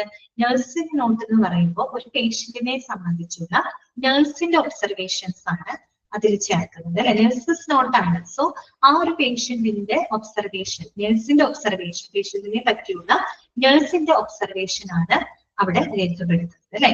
Care and treatment given to, എന്തൊക്കെ പരിചരണങ്ങൾ, എന്തൊക്കെ ട്രീറ്റ്മെന്റുകളാണ് ആ പേഷ്യന്റിന് പ്രൊവൈഡ് ചെയ്യുന്നത്, പേഷ്യന്റിന്റെ റെസ്പോൺസ് എന്താണ്, ട്രീറ്റ്മെന്റിനോടുള്ള പേഷ്യന്റിന്റെ റെസ്പോൺസ് എന്താണ്, അങ്ങനെയുള്ള കാര്യങ്ങളൊക്കെയാണ് നഴ്സിംഗ് നോട്ടിനകത്ത് രേഖപ്പെടുത്തുന്നത് കേട്ടോ. പിന്നെ നോക്കിയേ, it narrates the patient's requirements, problems, capabilities and limitations in respect of the patient behavior, അല്ലെ. ഒരു നഴ്സിംഗ് നോട്ട്സ് എന്ന് പറയുമ്പോൾ നമ്മൾ അതിനകത്ത് എന്തൊക്കെ ചേർക്കുന്നുണ്ട്, എന്തൊക്കെ ഇൻക്ലൂഡ് ചെയ്യുന്നുണ്ട്, പേഷ്യൻസ് റിക്വയർമെന്റ്, പ്രോബ്ലംസ്, അല്ലെ. ഈ പറയുന്ന പേഷ്യന്റിന്റെ ആവശ്യകതകൾ, അവരുടെ നീഡ്സ് എന്തൊക്കെയാണ്, അവർ നേരിടുന്ന പ്രോബ്ലംസുകൾ എന്തൊക്കെയാണ്, അവരുടെ കേപ്പബിലിറ്റീസ്, അല്ലെ, എന്ന് വെച്ചാൽ അവരുടെ ആ ഒരു കഴിവുകൾ, അവരുടെ കഴിവ് എന്ന് പറഞ്ഞാൽ ഇവിടെ ഉദ്ദേശിക്കുന്നത് എന്തായാലും പൂർണ്ണ ആരോഗ്യവാനായിരിക്കില്ല, പക്ഷെ അവർക്ക് ചെയ്യാൻ കഴിയുന്ന ചില കാര്യങ്ങളുണ്ട്, അല്ലെ. അവർക്ക് ചെയ്യാൻ കഴിയുന്ന ചില ഫിസിക്കൽ ആക്ടിവിറ്റീസ്, അവർക്ക്, അല്ലെ, അങ്ങനെ ചെയ്യാൻ കഴിയുന്ന ചില കേപ്പബിലിറ്റീസ് എന്തൊക്കെയാണ്, ലിമിറ്റേഷൻസ്, പരിമിതികൾ ഉണ്ടായിരിക്കും, അല്ലെ. ചിലപ്പോൾ അവർക്ക് എന്തെങ്കിലും മോട്ടോർ സ്കില്ലുകൾ ചെയ്യാനായിട്ട് ബുദ്ധിമുട്ടുകൾ ഉണ്ടായിട്ട് നടക്കാനോ നിൽക്കാനോ ഇരിക്കാനോ ഒക്കെ പറ്റാത്ത സാഹചര്യങ്ങൾ ഉണ്ടായിരിക്കാം. അങ്ങനെയുള്ള ലിമിറ്റേഷൻസ് ഉൾപ്പെടുന്ന എല്ലാ പ്രോബ്ലംസുകളും കേട്ടോ. പ്രത്യേകിച്ച് പറയുന്നത് in respect of the patient behaviour, പേഷ്യന്റിന്റെ സ്വഭാവം ഉൾപ്പെടെ, അവരുടെ ബിഹേവിയർ പാറ്റേൺ ഉൾപ്പെടെയുള്ള കാര്യങ്ങൾ അതിനകത്ത് രേഖപ്പെടുത്തും. പേഷ്യന്റിന്റെ ബിഹേവിയർ പാറ്റേൺ എന്ന് വെച്ചാൽ അവരുടെ ഈ പറയുന്ന എന്താ പറയാ ഹാബിറ്റ്സുകൾ ഉണ്ടായിരിക്കുമല്ലോ, അവരുടേതായ ഒരു റൂട്ടീനായിട്ടുള്ള ചില ഹാബിറ്റ്സുകൾ ഉണ്ടായിരിക്കും, ചില ശീലങ്ങൾ അവർക്ക് ഉണ്ടായിരിക്കും, അല്ലെ. അങ്ങനെയുള്ള കാര്യങ്ങളാണ് കേട്ടോ. അതാണ് പേഷ്യന്റിന്റെ ബിഹേവിയർ എന്നതുകൊണ്ടിവിടെ ഉദ്ദേശിക്കുന്നത്. അവർ പൊതുവെ ചെയ്തു വരുന്ന അവരുടെ ശീലങ്ങൾ എന്തൊക്കെയാണ്, അങ്ങനെയുള്ള കാര്യങ്ങൾ ഉൾപ്പെടെ ഈ പറയുന്ന അവരുടെ പ്രോബ്ലംസ്, അവരുടെ നീഡ്സ്, അവരുടെ കേപ്പബിലിറ്റീസ്, ലിമിറ്റേഷൻസ് ഉൾപ്പെടെയുള്ള കാര്യങ്ങൾ നഴ്സിംഗ് നോട്ടിനകത്ത് രേഖപ്പെടുത്തണം. ഓക്കെ, പിന്നെന്താണ്? This document includes the statements of nursing measures which has to be taken to facilitate the medical care provided. അപ്പൊ ആ ഒരു രോഗിക്ക് നൽകിയിട്ടുള്ള ആ ഒരു മെഡിക്കൽ കെയർ ഫെസിലിറ്റേറ്റ് ചെയ്യാനായിട്ട്, കൂടുതൽ എന്താണ് സ്മൂത്ത് ആക്കാനായിട്ട്, സുഗമമാക്കുന്നതിന് വേണ്ടിയിട്ട് ഈ പറയുന്ന നഴ്സുമാര് എന്തൊക്കെ നഴ്സിംഗ് പ്രൊസീജിയർ, നഴ്സുമാർ എന്തൊക്കെ മെഷേഴ്സ് എടുത്തിട്ടുണ്ട് എന്നുള്ള വിവരങ്ങളെല്ലാം തന്നെ ഈ ഒരു നോട്ടിനകത്ത് രേഖപ്പെടുത്തും. രോഗിക്ക് പരിചരണം കൊടുക്കുന്നതിന് വേണ്ടിയിട്ട് എന്തെല്ലാം നഴ്സിംഗ് മെഷേഴ്സുകൾ അവർ എടുത്തിട്ടുണ്ട്, എന്തെല്ലാം പ്രൊസീജിയറുകളാണ് അവർ ഉപയോഗിച്ചിരിക്കുന്നത് എന്നുള്ള കാര്യങ്ങളെല്ലാം തന്നെ ഈ ഒരു നോട്ടിനകത്ത് കൃത്യമായിട്ട് രേഖപ്പെടുത്തിയിരിക്കും. ഓക്കെ, മനസ്സിലായോ? Nursing record, sorry nursing note എന്താണെന്ന് മനസ്സിലായല്ലോ? പേഷ്യന്റിനെ ഒബ്സർവ് ചെയ്തിട്ടുള്ള ആ ഒരു പേഷ്യന്റിനെ പറ്റിയുള്ള നഴ്സിന്റെ ഒബ്സർവേഷൻ ആണ് കേട്ടോ. അവർക്ക് കൊടുത്ത ട്രീറ്റ്മെന്റുകൾ, അവർക്ക് കൊടുത്ത പരിചരണങ്ങൾ, അതെല്ലാം അതിനകത്ത് രേഖപ്പെടുത്തും. ഓക്കെ, അതോടൊപ്പം പേഷ്യന്റിന്റെ നീഡ്സ് തരം വെച്ച് ഓക്കെ ഇതൊക്കെയാണ് കേട്ടോ. ഓക്കെ, അപ്പൊ നമുക്കിപ്പോ സമയം 2:30, അപ്പൊ 5 മിനിറ്റ് ബ്രേക്ക് തരാം കേട്ടോ. 5 മിനിറ്റ്സ് ബ്രേക്ക് തരാം, എന്നിട്ട് എടുക്കാം കേട്ടോ. ഓക്കെ,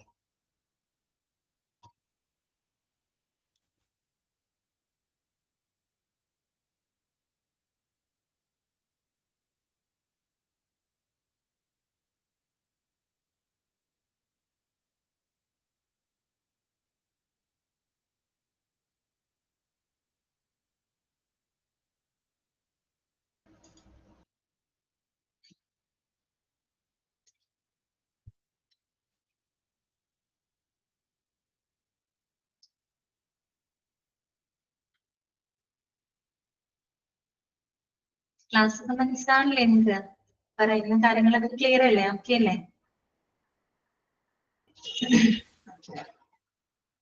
പിന്നെ എങ്ങനെ പോണു നിങ്ങളുടെ കാര്യങ്ങളൊക്കെ? ചൂടൊക്കെ എങ്ങനെയുണ്ട്? ഓക്കെ,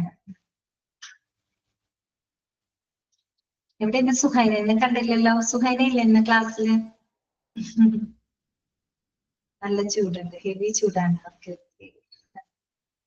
ഭയങ്കര ചൂടല്ലേ? അപ്പൊ മാർച്ച് തുടങ്ങിയപ്പോ തന്നെ ഇങ്ങനെ, ഇനിയിപ്പോ ഏപ്രിലും മെയ് ഒക്കെ ആവുമ്പത്തെ അവസ്ഥ ആലോചിച്ച് നോക്കിയേ. ഓക്കെ ഓക്കെ, ഉറങ്ങിപ്പോകും. പ്രത്യേകിച്ച് നോമ്പാകുമ്പോ ഭക്ഷണവും കഴിക്കുന്നില്ലല്ലോ, വെള്ളം പോലും ഇറക്കില്ല നോമ്പോ അല്ലെ? അപ്പൊ അത് ഈ ചൂടിന്റെ സമയത്ത് എന്താണ് പാലക്കാട് അത്ര, അത് ശരിയാണ്. പാലക്കാട് ഭയങ്കര കൂടുതലായിരിക്കും. എന്റെ ജസ്റ്റ് മാരീഡ് ആണ് കേട്ടോ, മാരീഡ് ആണ്, 2 കുട്ടികളുണ്ട്. ഓക്കെ,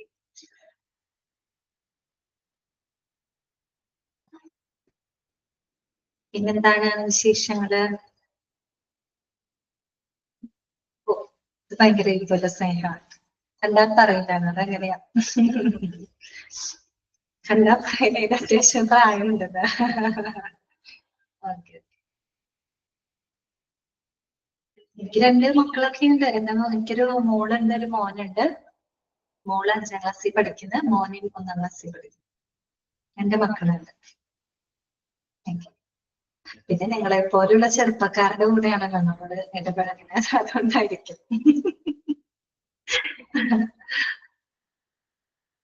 ഓക്കെ, നമ്മളിങ്ങനെ, അത് ഞാൻ സത്യം പറഞ്ഞേ, നിങ്ങളൊക്കെ ചെറുപ്പക്കാരായിട്ടുള്ള ആൾക്കാരാണ്. അപ്പൊ നിങ്ങളായിട്ട് ഇടപഴകുന്നത് നമ്മൾക്ക് പ്രായം കുറഞ്ഞുകൊണ്ടിരിക്കും.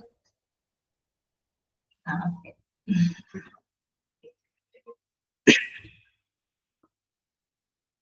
ഇപ്പൊ കുഴപ്പമില്ലല്ലോ? നമുക്ക് കണ്ടിന്യൂ ചെയ്താലോ? കണ്ടിന്യൂ ചെയ്യാം നമുക്ക്. ശരിയാണല്ലോ? ഓക്കെ, മനസ്സിലാം. അതെ, കറക്റ്റ് ആണ്. ഓക്കെ, അപ്പൊ നമുക്ക് കണ്ടിന്യൂ ചെയ്യാലോ? കുഴപ്പമില്ലല്ലോ? ഓക്കെ, നമുക്ക് തുടങ്ങാം കേട്ടോ. അടുത്തത് തുടങ്ങാം, കുഴപ്പമില്ലല്ലോ? 3 മണിയാകുമ്പോ നമുക്ക് വൈൻഡപ്പ് ചെയ്യാം കേട്ടോ. 3 മണിയാകുമ്പോ നമുക്ക് നിർത്താം. പിന്നെന്താണ്? ഓക്കെ അനുലക്ഷ്മി, വലിയ കോംപ്ലിമെന്റ് ആയിരിക്കും എന്തായാലും. ശരി, അപ്പൊ നോക്കാം കേട്ടോ. ഇനി എന്താണ്? നഴ്സിംഗ് നോട്ട്സ് നമ്മൾ പറഞ്ഞു കഴിഞ്ഞു. അടുത്തത് TPR ചാർട്ട് കേട്ടോ. TPR ചാർട്ട് അത് നോട്ട് ചെയ്ത് വെക്കണം കേട്ടോ. TPR ചാർട്ട് എന്താണെന്നത്? The temperature, pulse, respiration and blood pressure measurements are listed in this form. Okay, ഇപ്പൊ TPR എങ്ങനെ ക്വസ്റ്റ്യൻ വരാന്നറിയോ?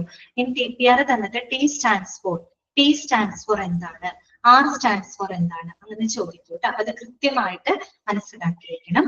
ദ ടെമ്പറേച്ചർ, pulse, പിന്നെന്താണ് respiration and blood pressure measurements R listed in this form. Okay, ഇപ്പൊ TPR ചാർട്ടിനകത്ത് നമ്മൾ എന്തൊക്കെ കാര്യങ്ങളാണ് രേഖപ്പെടുത്തുന്നത്?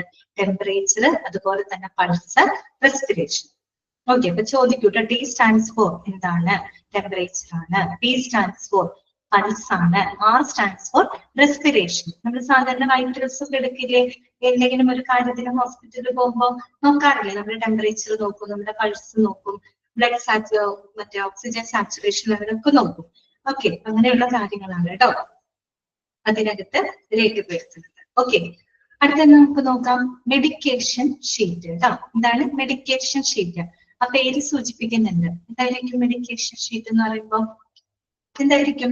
Medicines ആയിരിക്കും അല്ലെ? മെഡിസിൻസിനെ പറ്റിയുള്ള വിവരങ്ങളായിരിക്കും അതിനകത്ത് രേഖപ്പെടുത്തുന്നത്. ഓക്കെ, അപ്പൊ നമുക്ക് വായിക്കാം. It provides documentation of the medicines given orally കഴിഞ്ഞിട്ടൊരു ഫോം ഇടണം കേട്ടോ. orally, topically, by the inhalation and infusion. എന്താണ് പറയുന്നത്?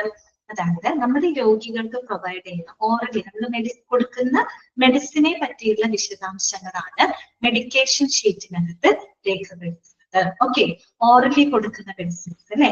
അതുപോലെ ടോപ്പിക്കലി, എന്താണ് ടോപ്പിക്കലി എന്ന് പറഞ്ഞ് കേട്ടിട്ടുണ്ട് എവിടെയെങ്കിലും? ടോപ്പിക്കലി എന്ന് പറഞ്ഞാല് application of medicines directly on the body surface കേട്ടോ. നമ്മൾ ഓയിൽമെന്റ് ഒക്കെ തേക്കില്ലേ, അത് മെഡിസിൻ അല്ലേ. അപ്പൊ നമുക്ക് എന്തെങ്കിലും കയ്യിൽ പൊള്ളി കഴിഞ്ഞാൽ അല്ലെങ്കിൽ എന്തെങ്കിലും പാടോ കാര്യങ്ങളൊക്കെ വന്ന് നമ്മൾ ഓയിൽമെന്റ് തേക്കാറുണ്ട് അല്ലെ, അതൊരു മെഡിസിൻ ആണ്. അത് നമ്മൾ നേരിട്ട് എവിടെ അപ്ലൈ ചെയ്യുന്നത്? സ്കിന്നിന്റെ പുറമേ അപ്ലൈ ചെയ്യുന്നത്.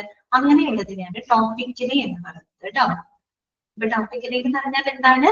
Application of medicines directly on the body surface കേട്ടോ. നമ്മുടെ ബോഡി സർഫസിൽ നമ്മൾ ഡയറക്റ്റ് അപ്ലൈ ചെയ്യുന്ന മെഡിസിൻസ് ഉണ്ട്, അതിനെയാണ് നമ്മൾ ടോപ്പിക്കൽ മെഡിസിൻസ് എന്ന് പറയുന്നത്. ഓയിൽമെന്റ് ഒക്കെ ഓർത്താൽ മതി കേട്ടോ. പിന്നെന്താണ്?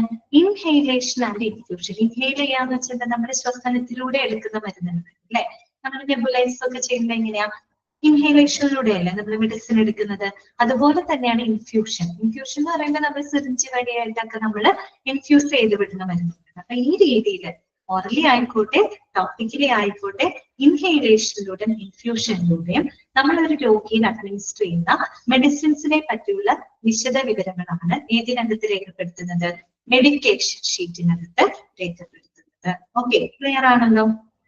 ഇനി എന്തൊക്കെ കാര്യങ്ങൾ ഉൾപ്പെടുത്തുന്നത്? Date, time, name of drug, dose and route by which it was given are documented after the drug has administered എന്ന് പറഞ്ഞു കഴിഞ്ഞാൽ നമ്മൾ ആ ഒരു മരുന്ന് കൊടുത്തതിന് ശേഷം ഏത് ദിവസത്തിലാണ്, ഏത് ഡേറ്റിലാണ് നമ്മൾ ആ മരുന്ന് പ്രൊവൈഡ് ചെയ്തത്, ഏത് സമയത്താണ് പ്രൊവൈഡ് ചെയ്തത്, എന്താണ് ആ മരുന്നിന്റെ പേര് അല്ലെ, ആ മരുന്ന് എന്താണ്, അതിന്റെ ഡോസ്, പിന്നെ എന്താണ് റൂട്ട് അല്ലെ, route by which it was given, ഏത് വഴിയിലൂടെ ഏത് രീതി ടോപ്പിക്കലായിട്ടാണോ ഓറലി ആണോ മരുന്ന് കൊടുത്തത്, അതോ ഇൻഹേലേഷനിലൂടെയാണോ ഇൻഫ്യൂഷനിലൂടെയാണോ, ഏത് രീതിയിലാണ് നമ്മൾ ആ മരുന്ന് അഡ്മിനിസ്റ്റർ ചെയ്തത് എന്നുള്ള വിവരങ്ങളൊക്കെ നമ്മൾ ഇതിനകത്ത് രേഖപ്പെടുത്തി വെക്കും, മെഡിക്കേഷൻ ഷീറ്റിനകത്ത് രേഖപ്പെടുത്തും. ഓക്കെ, ക്ലിയർ ആണല്ലോ?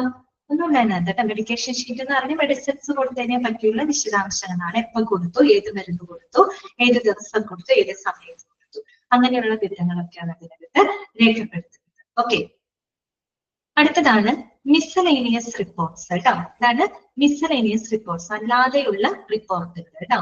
നോക്കിക്കേ, the specialized care units of the hospital such as the ICU, CCU, etc. are included in this form. എന്താണ് പറയുന്നത്? ഈ പറയുന്ന ICU ഇന്റൻസീവ് കെയർ യൂണിറ്റ്, അതുപോലെ തന്നെ ക്രിട്ടിക്കൽ കെയർ യൂണിറ്റ് പോലെയുള്ള ഹോസ്പിറ്റലുകളിലെ മറ്റുള്ള സ്പെഷ്യലൈസ്ഡ് ഏരിയയിൽ നിന്നുള്ള രോഗിയെ സംബന്ധിക്കുന്ന വിവരങ്ങളാണ് നമ്മൾ മിസലേനിയസ് റിപ്പോർട്ട്സുകളായിട്ട് രേഖപ്പെടുത്തുന്നത്. മനസ്സിലായോ പറഞ്ഞത്? The specialized care units of the hospital such as ICU, CCU, etc. are included in this form. ഈ പറയുന്ന ICU അതുപോലെ തന്നെ CCU അങ്ങനെയുള്ള സ്പെഷ്യലൈസ്ഡ് കെയർ യൂണിറ്റിൽ നിന്നുള്ള വിവരങ്ങളാണ് നമ്മൾ മിസലേനിയസ് റിപ്പോർട്ട്സുകളായിട്ട് രേഖപ്പെടുത്തുന്നത്. ഓക്കെ, ക്ലിയർ ആയെന്ന് വിചാരിക്കുന്നു കേട്ടോ. അടുത്തത് എന്താണ്? നെക്സ്റ്റ് വരുന്ന എന്താണ്? Physical therapy. ഫിസിക്കൽ തെറാപ്പി എന്ന് പറയുമ്പോൾ ഫിസിയോതെറാപ്പിയാണ് കേട്ടോ ഉദ്ദേശിക്കുന്നത്. ഫിസിയോതെറാപ്പി എന്താണ് അവിടെ പറയുന്നത്? It gives a description of the assessments and treatments which include the use of exercise, heat, cold, water, electricity, ultrasound, and physical means to bring back the patient to the useful activity. നമ്മൾ physiotherapy ഒക്കെ എപ്പോഴും ചെയ്യാം ഗുരുതരമായിട്ട് എന്തെങ്കിലും അസുഖങ്ങൾ വന്നാണെങ്കിൽ, പ്രത്യേകിച്ച് orthopaedic ആയിട്ടൊക്കെ എന്തെങ്കിലും പ്രശ്നങ്ങൾ വന്നു കഴിഞ്ഞാൽ നമ്മൾ അവരെ പഴയൊരു നോർമൽ ലൈഫിലോട്ട് നമ്മൾ തിരിച്ചു കൊണ്ടുവരുന്നതിന് വേണ്ടിയിട്ട് ഫിസിയോതെറാപ്പി ഉപയോഗിക്കാറുണ്ട് അല്ലെ. അപ്പൊ ആ ഒരു രീതിയിൽ ആ ഒരു പേഷ്യന്റിനെ അവരുടെ നോർമൽ ലൈഫ് ആക്ടിവിറ്റിയിലേക്ക് തിരിച്ചു കൊണ്ടുവരുന്നതിന് വേണ്ടിയിട്ട് നമ്മൾ എന്തൊക്കെ ഉപയോഗിക്കാം? എക്സസൈസ് ഉപയോഗിക്കാം. അതുപോലെ ഇതൊക്കെ എന്താണ് ഫിസിയോതെറാപ്പിയിൽ ഉപയോഗിക്കുന്ന രീതികളാണ് കേട്ടോ. ഹീറ്റ്, കോൾഡ്, വാട്ടർ, അതുപോലെ ശാരീരികമായിട്ടുള്ള മറ്റു മാർഗങ്ങളൊക്കെ ഉപയോഗപ്പെടുത്തിക്കൊണ്ടുള്ള അങ്ങനെയുള്ളതിന്റെ വിവരങ്ങൾ, അങ്ങനെയുള്ള ട്രീറ്റ്മെന്റുകള്, അതിന്റെ വിശദാംശങ്ങള്, അസസ്മെന്റുകള് അതൊക്കെ രേഖപ്പെടുത്തുന്നതാണ് ഫിസിക്കൽ തെറാപ്പി റിപ്പോർട്ട് എന്ന് പറയുന്നത്. ഓക്കെ, ഫിസിക്കൽ ഫിസിയോതെറാപ്പി റിപ്പോർട്ടാണ് കേട്ടോ. അത് എന്തൊക്കെ കാര്യങ്ങൾ, എന്തൊക്കെ എന്താ പറയുക റീഹാബിലിറ്റേഷൻ കാര്യങ്ങളാണ് അവർക്കായിട്ട് ചെയ്യുന്നത് കേട്ടോ ഫിസിയോതെറാപ്പി. അതിന്റെ വിവരങ്ങളായിരിക്കും ആ ഒരു റിപ്പോർട്ടിനകത്ത് രേഖപ്പെടുത്തുന്നത്. ഓക്കെ, മനസ്സിലായല്ലോ. അടുത്ത എന്തായിരിക്കും? Social service data. എന്താണ് സോഷ്യൽ സർവീസ് ഡാറ്റ? എന്താണ് ഉദ്ദേശിക്കുന്നത്?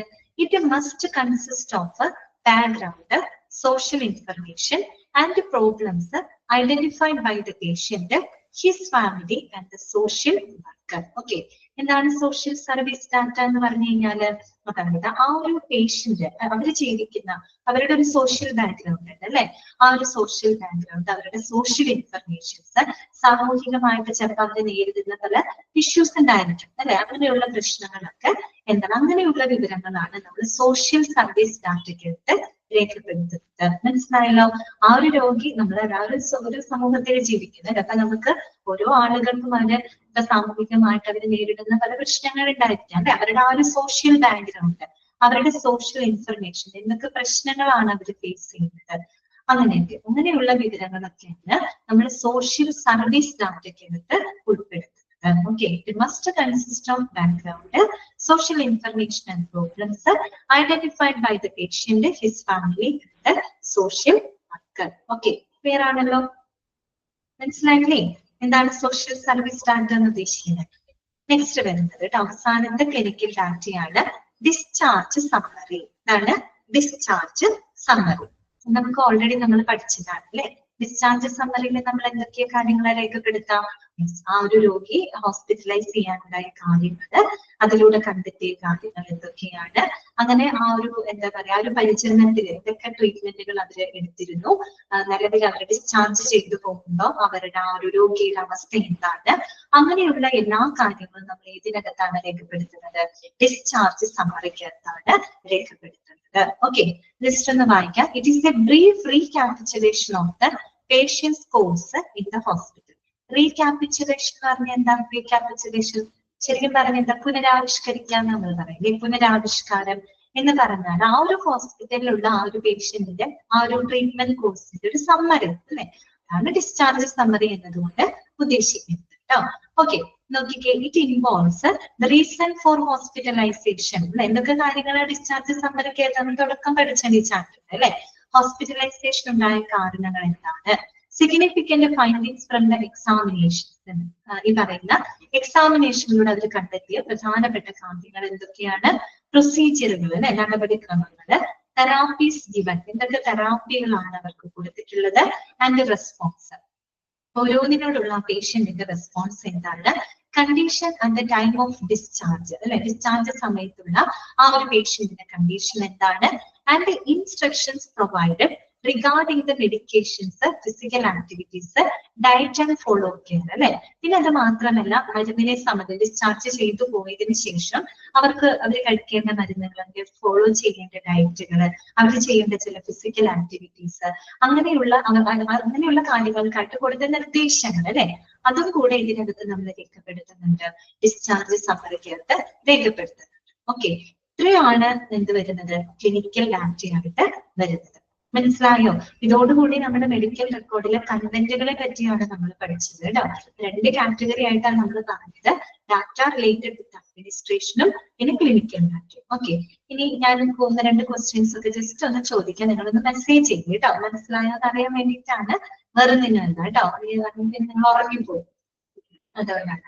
ചോദ്യം ഒന്ന് ശ്രദ്ധിച്ച് കേട്ടിട്ട് ഒന്ന് മെസ്സേജ് ചെയ്യും കേട്ടോ. ഓക്കെ, എന്താണ് ഞാൻ ചോദിക്കട്ടെ, നമ്മള് രോഗിക്ക് കൊടുക്കുന്ന മരുന്നുകള്, അവർക്ക് കൊടുക്കുന്ന ചികിത്സാ നടപടിക്രമങ്ങളെ പറ്റിയിട്ട് ഒരു ഫിസിഷ്യൻ നഴ്സുമാർക്കും സപ്പോർട്ടിംഗ് സ്റ്റാഫുകൾക്കും കൊടുക്കുന്ന നിർദ്ദേശങ്ങളെ നമ്മൾ എന്താണ് പറയാ? കൊടുക്കുന്ന നിർദ്ദേശങ്ങൾ നമ്മൾ എന്താണ് പറയാ? ഏത് ക്ലിനിക്കൽ ഡാറ്റയാണത്? എന്ത് നിർദ്ദേശങ്ങളാണത്? അതിനെന്താ നമ്മൾ പറയാ? എന്തായിരിക്കും പറയാ? പെട്ടെന്ന് പറഞ്ഞ ഉത്തരം. അയ്യോ, തെറ്റിപ്പോയി, നല്ലോണം തെറ്റിപ്പോയി. പ്രോഗ്രസ് നോട്ട് അല്ല കേട്ടോ. ഓക്കെ, ഫിസിഷ്യൻ ഓർഡർ ആണ് കറക്റ്റ് കേട്ടോ. ഫാത്തിമ കറക്റ്റ് ആണ്. അപ്പനെ പറഞ്ഞു മെഡിക്കൽ ഹിസ്റ്ററി, അത് തെറ്റിപ്പോയില്ലേ? ഫിസിഷ്യൻ ഓർഡർ ആണ് കേട്ടോ. ഇതാണ് ബാക്കി കാര്യം കറക്റ്റ് ആണ് കേട്ടോ. അലീഷ കുഞ്ഞി മസിനത്ത് കറക്റ്റ് ആണ് കേട്ടോ. ഫിസിഷ്യൻ ഓർഡർ ആണ് കേട്ടോ. ഓക്കെ, തന്നെ കറക്റ്റ്. ശ്രുതി ഫിസിഷ്യൻ ഓർഡർ. രോഹിണി കറക്റ്റ് ആണ് കേട്ടോ. മെഡിക്കൽ ഹിസ്റ്ററി അതല്ല. അപ്പൊ അടുത്ത ചോദ്യം ചോദിക്കട്ടെ. ഒരു രോഗിയെ പറ്റിയുള്ളൊരു പ്രൈമറി പ്രൊവിഷണൽ ഡയഗ്നോസിസ് നടത്താനായിട്ട് ഒരു ഡോക്ടർ ഉപയോഗിക്കുന്ന ഡാറ്റ, ആ ക്ലിനിക്കൽ ഡാറ്റയെ നമ്മൾ എന്താ പറയാ? ആ ക്ലിനിക്കൽ ഡാറ്റയിൽ എന്താ പറയാ? ഒരു രോഗിയുടെ പ്രൈമറി പ്രൊവിഷണൽ ഡയഗ്നോസിസ് നടത്തുന്നതിന് വേണ്ടിയിട്ട് ഉപയോഗിക്കുന്ന ഡാറ്റയെ നമ്മൾ എന്താ പറയാ? Medical history. വരും, കറക്റ്റ് ആണ് കേട്ടോ. ഫാത്തിമ, വസീനത്ത്, ആഫിയ, തസ്രീഫ, ശ്രുതി, രതീഷ്, ജസീല, അനുലക്ഷ്മി, സിനി, സാമിയ, അനീഷ, അനിത, സ്നേഹ കറക്റ്റ് ആണ്. തുഷാര, പ്രസീത, നസ്രീൻ, നച്ചു, അലോണ കറക്റ്റ് ആണ് കേട്ടോ. നന്ദന ഓക്കെ കറക്റ്റ് ആണ്. മെഡിക്കൽ ഹിസ്റ്ററി അല്ലേ? ഓക്കെ, ഇനി അടുത്തൊരു ക്വസ്റ്റ്യൻ ചോദിക്കാം. TPR-ല് P എന്തിനെയാണ് ഉദ്ദേശിക്കുന്നത്? TPR ചാർട്ടില് P stands for what? P എന്താണ് ഉദ്ദേശിക്കുന്നത്? P എന്ന് പറഞ്ഞ പൾസ് കറക്റ്റ് ആണ് കേട്ടോ. സിനി, ഫാത്തിമ, നസ്രീൻ, കുഞ്ഞി, ലച്ചു. ടെമ്പറേച്ചർ ആണ്. എന്താണ് ലച്ചു? ഞാൻ P അല്ല ചോദിച്ചത്, P ആണ് കേട്ടോ ചോദിച്ചത്. P ആണ് കേട്ടോ. എന്താണ്? പൾസ് ആണ് കേട്ടോ. T എന്നാണോ കേട്ടത്? T ടെമ്പറേച്ചർ, അത് കറക്റ്റ് ആണ് കേട്ടോ. ഓക്കെ, ഹർഷ, സാമിയ, നന്ദന, അനുലക്ഷ്മി, ലക്ഷ്യ, ലച്ചു കറക്റ്റ് ആണ് കേട്ടോ. ആദ്യ ശ്രുതി, ഷാഹിന, സ്നേഹ കേട്ടത് അങ്ങനെ കുഴപ്പമില്ല, സാരില്ല കേട്ടോ. പൾസ് തുഷാരൊക്കെ കറക്റ്റ് ആണ് കേട്ടോ. ഓക്കെ, ഇനി അടുത്തത് നമ്മൾ ഈ സർജറി സമയത്ത് റിമൂവ് ചെയ്യുന്ന അല്ലെങ്കിൽ ബോഡിയിൽ നിന്നും എക്സ്പെൽ ചെയ്യുന്ന ടിഷ്യൂസുകൾ, അതിനെ പറ്റിയുള്ള അനാലിസിസ്, വിശദാംശങ്ങൾ നമ്മൾ ഏത് റിപ്പോർട്ടിനകത്താണ് ഉൾപ്പെടുത്തുന്നത്? അല്ലെങ്കിൽ ഏത് ക്ലിനിക്കൽ ഡാറ്റയ്ക്കകത്താണ് നമ്മൾ ഉൾപ്പെടുത്തുന്നത്? പാത്തോളജി റിപ്പോർട്ടാണ് അല്ലെ? ഓക്കെ, പാത്തോളജി റിപ്പോർട്ട് കറക്റ്റ് ആണ് കേട്ടോ. ഓക്കെ, കറക്റ്റ് ആണ്. Pathology report. ഇങ്ങനെയൊക്കെയുള്ള ക്വസ്റ്റ്യൻസ് ആണ് അതിനകത്ത് വരിക കേട്ടോ. ഓക്കെ, ബാക്കി എളുപ്പമല്ലേ ഇതിനകത്ത്? അതുപോലെ തന്നെ ഒരു പേഷ്യന്റ് കറക്റ്റ് ആണ് കേട്ടോ. Okay, Muhammad pathology report. Okay, Rohini pathology, Sneha, Ramya, Sami correct ആണ് കേട്ടോ. ഇനി ഒരു പേഷ്യന്റ് ഓപ്പറേഷൻ തിയേറ്റർ വിടുന്നത് തൊട്ട് ഒരു നഴ്സിംഗ് റൂം എത്തുന്നത് വരെയുള്ള വിശദാംശങ്ങൾ രേഖപ്പെടുത്തുന്നത് ഏത് റിപ്പോർട്ടിലാണ്? ഒരു പേഷ്യന്റിനെ ഓപ്പറേഷൻ തിയേറ്റർ, ഒരു ഓപ്പറേറ്റിംഗ് റൂം വിടുന്നത് തൊട്ട് നഴ്സിംഗ് റൂം എത്തുന്നത് വരെയുള്ള വിശദാംശങ്ങൾ രേഖപ്പെടുത്തുന്നത് ഏത് റിപ്പോർട്ടിനകത്താണ്? റിക്കവറി റൂം റെക്കോർഡ് കറക്റ്റ് ആണ് കേട്ടോ. ഓക്കെ, നവിത, ജിത്തു, മുഹമ്മദ് കറക്റ്റ് ആണ്. അതില ഷഹിന, സെമി, അനീഷ, രമ്യ, സ്നേഹ, സാമ്യ, വർഷ, തുഷാര, ആതിര, ശ്രുതി കറക്റ്റ് ആണ് കേട്ടോ. അലോണ കറക്റ്റ് ആണേ. അമലു കറക്റ്റ് ആണ് കേട്ടോ. തസ്രീഫ, രോഹിണി, രതീഷ്, അമൃത കറക്റ്റ് ആണ് കേട്ടോ. ഇതാണ് റിക്കവറി. ആ രീതിയിലുള്ള ക്വസ്റ്റ്യൻസ് ആണ് കേട്ടോ അതിന് വരിക. അതൊന്ന് മനസ്സിലായല്ലോ? അപ്പൊ സിമ്പിൾ അല്ല, അതൊക്കെ നമുക്ക് അറിയാവുന്ന കാര്യമാണ് കേട്ടോ. അപ്പൊ നമുക്കിനി അടുത്തത് കൂടെ ഒന്ന് പറഞ്ഞിട്ട് ക്ലാസ് അവസാനിപ്പിക്കാം കേട്ടോ. അടുത്തത് ഇന്ന് വലിയ ക്വസ്റ്റ്യൻസ് ഒന്നും വരാൻ പറ്റില്ല കേട്ടോ. അപ്പൊ അത് നോക്കാം.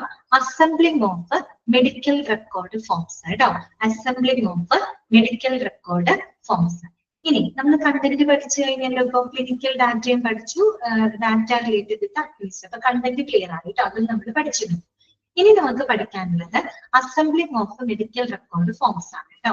മെഡിക്കൽ റെക്കോർഡിലെ ഫോംസുകൾ എങ്ങനെയാണ് ഗ്യാദർ ചെയ്യുന്നത്, എങ്ങനെയാണ് അത് അസംബിൾ ചെയ്യുന്നത്, ആ ഒരു രീതിയാണ് നിങ്ങൾക്ക് പഠിക്കാനുള്ളത്. പക്ഷെ ഒരു കാര്യം പറയാണ്, അതിന് അധികം വലിയ ക്വസ്റ്റ്യൻസ് ഒന്നും വരാറില്ല കേട്ടോ. അധികം വലിയ ക്വസ്റ്റ്യൻസ് അങ്ങനെ ചോദിക്കാനല്ല വരാനില്ല.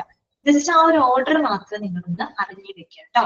Okay, the arrangement of forms with the folder is as follows കേട്ടോ. നമ്മളിപ്പം പറഞ്ഞല്ലോ ഇന്ന ഡാറ്റകളൊക്കെ ഇതിനകത്തുണ്ട്, മെഡിക്കൽ റെക്കോർഡിനകത്തുണ്ട്. ഇനി ഈ പറയുന്ന ഫോമുകൾ നമ്മൾ ഏത് രീതിയിലാണ് എന്ത് ചെയ്യുന്നത്, ഗ്യാദർ ചെയ്യുന്നത്, അസംബിൾ ചെയ്യുന്നത് കേട്ടോ. ആ അസംബിൾ ചെയ്യുന്നതിന് ഒരു അറേഞ്ച്മെന്റ് ഉണ്ട്. ഓക്കെ, ഒരു രീതിയുണ്ട്, അത് മാത്രം നിങ്ങൾ മനസ്സിലാക്കി വെക്കാം. Arrangement of forms with the folder is as follows. നമ്മൾ പ്രത്യേകിച്ച് ഇതൊക്കെ സിസ്റ്റം ബേസ്ഡ് ആയിട്ടാണ് എല്ലാം നമ്മൾ സ്റ്റോർ ചെയ്തിരിക്കുന്നത്. അപ്പൊ പ്രത്യേകം ഫോൾഡറിലാക്കി വെക്കുകയാണെങ്കിൽ നമുക്ക് റീറ്റെയിൻ ചെയ്യാനായിട്ട് എളുപ്പമുണ്ട്. എല്ലാം കൂടെ കൂട്ടി കുഴച്ച് ഒരു സ്ഥലത്ത് കൊണ്ടുവച്ചാൽ ഭയങ്കര ബുദ്ധിമുട്ടായിരിക്കും. അപ്പൊ അതിങ്ങനെ നമ്മൾ ഓരോന്ന് സെപ്പറേറ്റ് ഫോമുകളാക്കിയിട്ട് സെപ്പറേറ്റ് ഫോൾഡറുകളാക്കിയിട്ട് സൂക്ഷിക്കുകയാണെങ്കിൽ എളുപ്പമാണ് നമുക്ക് റീറ്റെയിൻ ചെയ്യാൻ കേട്ടോ. ആ അറേഞ്ച്മെന്റ് നോക്കി ആദ്യം വെക്കേണ്ടത് ഏതാ, out patient forms. Okay, out patient forms, പിന്നെ കറസ്പോണ്ടൻസ് ഫോംസ്, ഇൻവെസ്റ്റിഗേഷൻ റിപ്പോർട്ട്സ്, പിന്നെ ഇൻപേഷ്യന്റ്. ഇതാണ് അതിന്റെ ഒരു അറേഞ്ച്മെന്റ്. ഈ രീതിയിലാണ് നമ്മൾ ഈ പറയുന്ന ഫോമുകളൊക്കെ തന്നെ ഗ്യാദർ ചെയ്യുന്നത് കേട്ടോ, അസംബിൾ ചെയ്യുന്നത്. ഇതാണ് അറേഞ്ച്മെന്റ്. എങ്ങനെയാണ്, out patient, correspondence, investigations, inpatient. Okay, എന്നോട് പറയാണ് out patient, correspondence, investigations, inpatient. ഈ രീതിയിലാണ് കേട്ടോ. ഇനി ഓരോന്നിനകത്തും എന്തൊക്കെയാണ് ഉൾപ്പെടുത്തുന്നത്, കുറെ ഉണ്ട്. ഈ പറഞ്ഞ കാര്യങ്ങളൊക്കെ തന്നെയാണ് കേട്ടോ. ആദ്യത്തെ ഒന്ന് നോക്കണേ, ഔട്ട് പേഷ്യന്റ്. ഔട്ട് പേഷ്യന്റിൽ എന്താ പറയുന്നത്, ഔട്ട് പേഷ്യന്റ് ഫോംസ് അല്ലെ. It contains out patient form and out patient follow in chronological order. Other forms are attached as required. Chronological order എന്ന് പറഞ്ഞാൽ എന്താണ്, ബൈ ഡേറ്റ്. ഡേറ്റ് അനുസരിച്ച് നമ്മൾ വെക്കില്ല, അതിനെയാണ് കേട്ടോ ക്രോണോളജിക്കൽ ഓർഡർ എന്ന് പറഞ്ഞത്. പഴയ ഡേറ്റ് തൊട്ട് പുതിയ ഡേറ്റ് വരെ നമ്മളിങ്ങനെ കറക്റ്റ് ഡേറ്റിന്റെ ഓർഡറിൽ അങ്ങനെ കേട്ടോ. അതാണ് ബൈ ഡേറ്റ് വരെയായിട്ട് നമ്മൾ ഓർഡർ ചെയ്ത് വെക്കുന്നതിനാണ് ക്രോണോളജിക്കൽ ഓർഡർ എന്ന് പറയുന്നത്.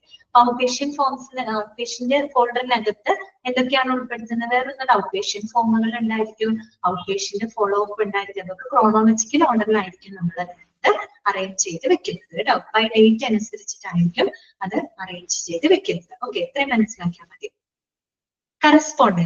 കറസ്പോണ്ടൻസ് എന്ന് പറഞ്ഞാൽ എന്താ ഉദ്ദേശിക്കുന്നത്, ഇടപാടുകളാണ് കേട്ടോ. പ്രധാനം നമ്മൾ പെട്ടെന്ന് കാണുമ്പോൾ കത്തിടപാടുകൾ എന്ന് പറയും.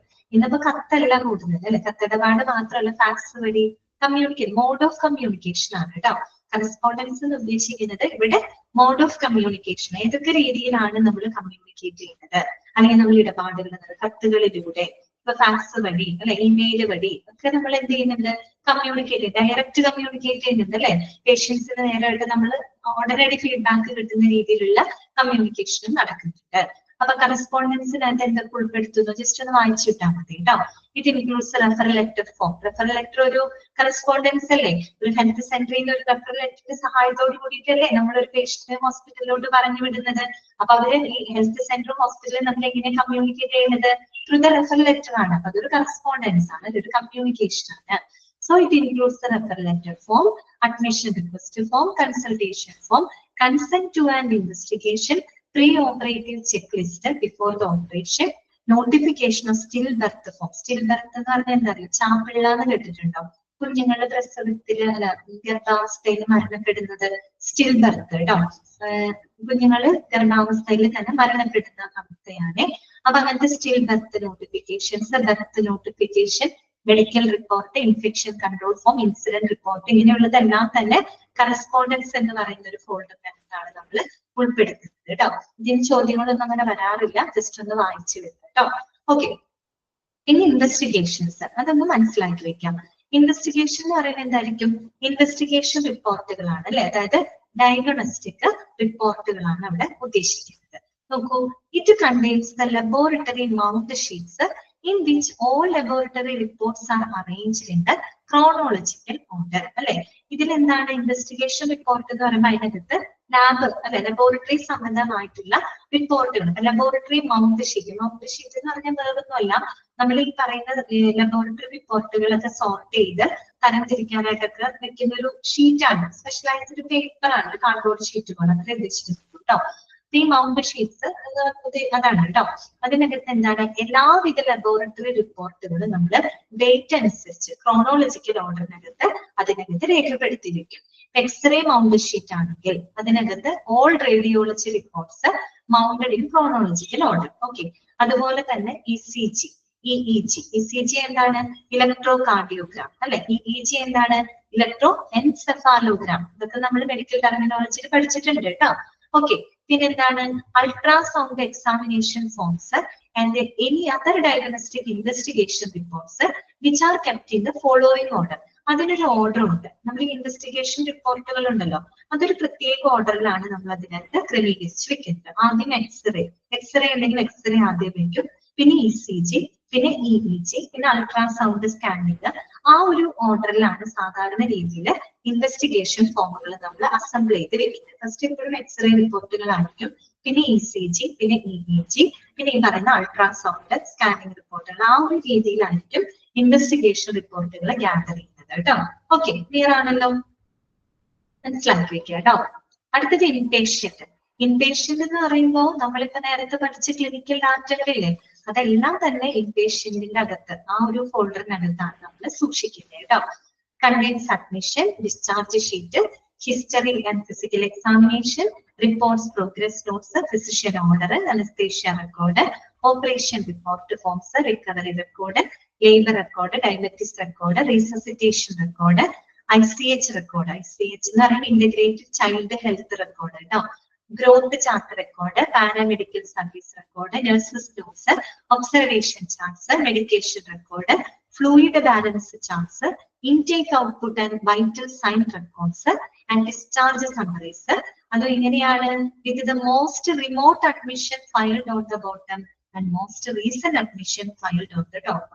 ഏറ്റവും പഴക്കമുള്ള അഡ്മിഷൻസ് ഒക്കെ നമ്മൾ താഴെയും ബോട്ടത്തിലായിട്ടും, ഏറ്റവും ലേറ്റസ്റ്റ് ആയിട്ട് വരുന്ന മോസ്റ്റ് റീസെന്റ് ആയിട്ടുള്ള അഡ്മിഷനുകൾ എല്ലാം ടോപ്പിലായിട്ടാണ് നമ്മൾ ഫയൽ ചെയ്ത് സൂക്ഷിക്കുന്നത്. ഓക്കെ, അപ്പൊ ഇൻപേഷ്യന്റ് എന്ന് പറയുമ്പോൾ ഫോൾഡറിനകത്ത് നമ്മൾ ഈ നേരത്തെ പറഞ്ഞ എല്ലാവിധ റിപ്പോർട്ടുകളും ഇതിനകത്താണ് നമ്മൾ ഉൾപ്പെടുത്തുന്നത്. നിങ്ങൾ മനസ്സിലാക്കി വെക്കേണ്ടത് ഏത് രീതിയിലാണ് മെഡിക്കൽ റെക്കോർഡിനകത്ത് ഈ ഫോമുകൾ അസംബിൾ ചെയ്യുന്നത്. ആദ്യം ഔട്ട് പേഷ്യന്റ്, പിന്നെ ഔട്ട് പേഷ്യന്റിനകത്ത് ഔട്ട് പേഷ്യന്റ് ഫോമുകൾ ഉണ്ടായിരിക്കും, ഫോളോ അപ്പ് നോട്ട്സും കാര്യങ്ങളൊക്കെ ക്രോണോളജിക്കൽ ഓർഡറിലായിരിക്കും കേട്ടോ. കറസ്പോണ്ടൻസ് എന്ന് പറയുന്ന ഇടപാടുകളാണ്. ഈ പറയുന്ന റെഫറൽ ലെറ്റർ അങ്ങനെ കുറെ കാര്യങ്ങൾ പറയാം, അതൊക്കെ കറസ്പോണ്ടൻസിനകത്ത് വരും. പിന്നെ ഇൻവെസ്റ്റിഗേഷൻ എന്ന് പറയുമ്പോൾ ഈ പറയുന്ന നമ്മുടെ ലാബ് ടെസ്റ്റുകൾ, റേഡിയോളജി ടെസ്റ്റുകൾ, അങ്ങനത്തെ എല്ലാ റിപ്പോർട്ടുകളും അത് ഈ പറയുന്ന എക്സ്റേ ആദ്യം ECG, EEG, അൾട്രാസൗണ്ട് സ്കാനിങ് ആ ഒരു ഓർഡറിലായിരിക്കും അവിടെ അസംബിൾ ചെയ്യുന്നത് കേട്ടോ. ഇൻപേഷ്യന്റ് ആകുമ്പോൾ ബാക്കിയെല്ലാം ഉള്ള ക്ലിനിക്കൽ ഡാറ്റകളും ആ ഒരു ഫോൾഡറിനകത്തായിരിക്കും സ്റ്റോർ ചെയ്ത് വെക്കുന്നത്. ഓക്കെ, അപ്പൊ അതൊന്ന് മനസ്സിലാക്കി വെച്ചാൽ മതി. പിന്നെ അധികം ചോദ്യങ്ങളൊന്നും അധികമല്ല ചോദ്യങ്ങൾ വന്ന് കണ്ടിട്ടില്ല കേട്ടോ. മതി, ഇന്നത്തെ ക്ലാസ് നമുക്ക് മൈൻഡ് ചെയ്യാം കേട്ടോ. ഇനി നമുക്ക് നെക്സ്റ്റ് ക്ലാസ്സിൽ ഫയലിംഗ് മെത്തേഡ്, അത് കുറച്ച് ഇമ്പോർട്ടന്റ് ആണ്. ഇനി നമ്മൾ മെഡിക്കൽ റെക്കോർഡില് ഇതുവരെയുള്ളത് ഇമ്പോർട്ടന്റ് ആണ്, പക്ഷെ ഇനി നമുക്ക് ഫയലിംഗ് ഒക്കെ പഠിക്കാനുണ്ട്. ഫയലിംഗ് നമ്പറിംഗ് സിസ്റ്റം ഒക്കെ പഠിക്കാനുണ്ട്. അതൊക്കെ അത് ഇത്തിരി ഇമ്പോർട്ടന്റ് ആണ് കേട്ടോ. അതിൽ നിന്നൊക്കെ ക്വസ്റ്റ്യൻസ് വരാറുണ്ട്. അത് നമുക്ക് നെക്സ്റ്റ് ക്ലാസ്സിൽ പറയാം കേട്ടോ. അടുത്ത ക്ലാസ് എന്നാ, ഇനി എനിക്ക് നെക്സ്റ്റ് ക്ലാസ് വരുന്നത് വെള്ളിയാഴ്ചയാണ് കേട്ടോ. സാധാരണ വ്യാഴാഴ്ചയാണല്ലോ എന്റെ ക്ലാസ് വരാറ്.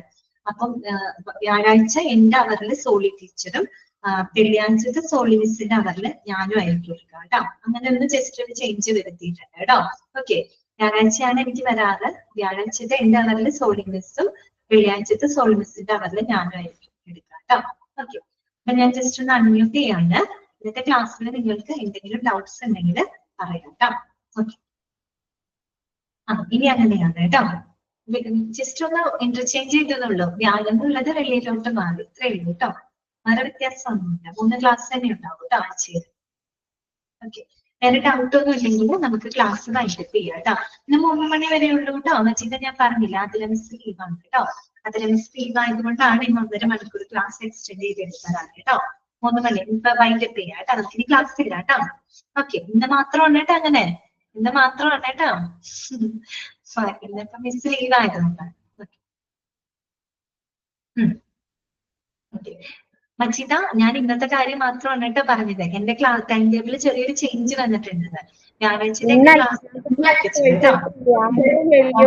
മണി വരെയാണോ ഉണ്ടാവുക? ഇന്നത്തെ അല്ല, ഇന്ന് മാത്രം 3 മണി വരെ ക്ലാസ് ഉള്ളൂ കേട്ടോ. ഓക്കെ, ഓക്കെ ശരി കേട്ടോ. അപ്പൊ നമുക്ക് അടുത്ത നെക്സ്റ്റ് ക്ലാസ്സിൽ കാണാം. Okay thank you.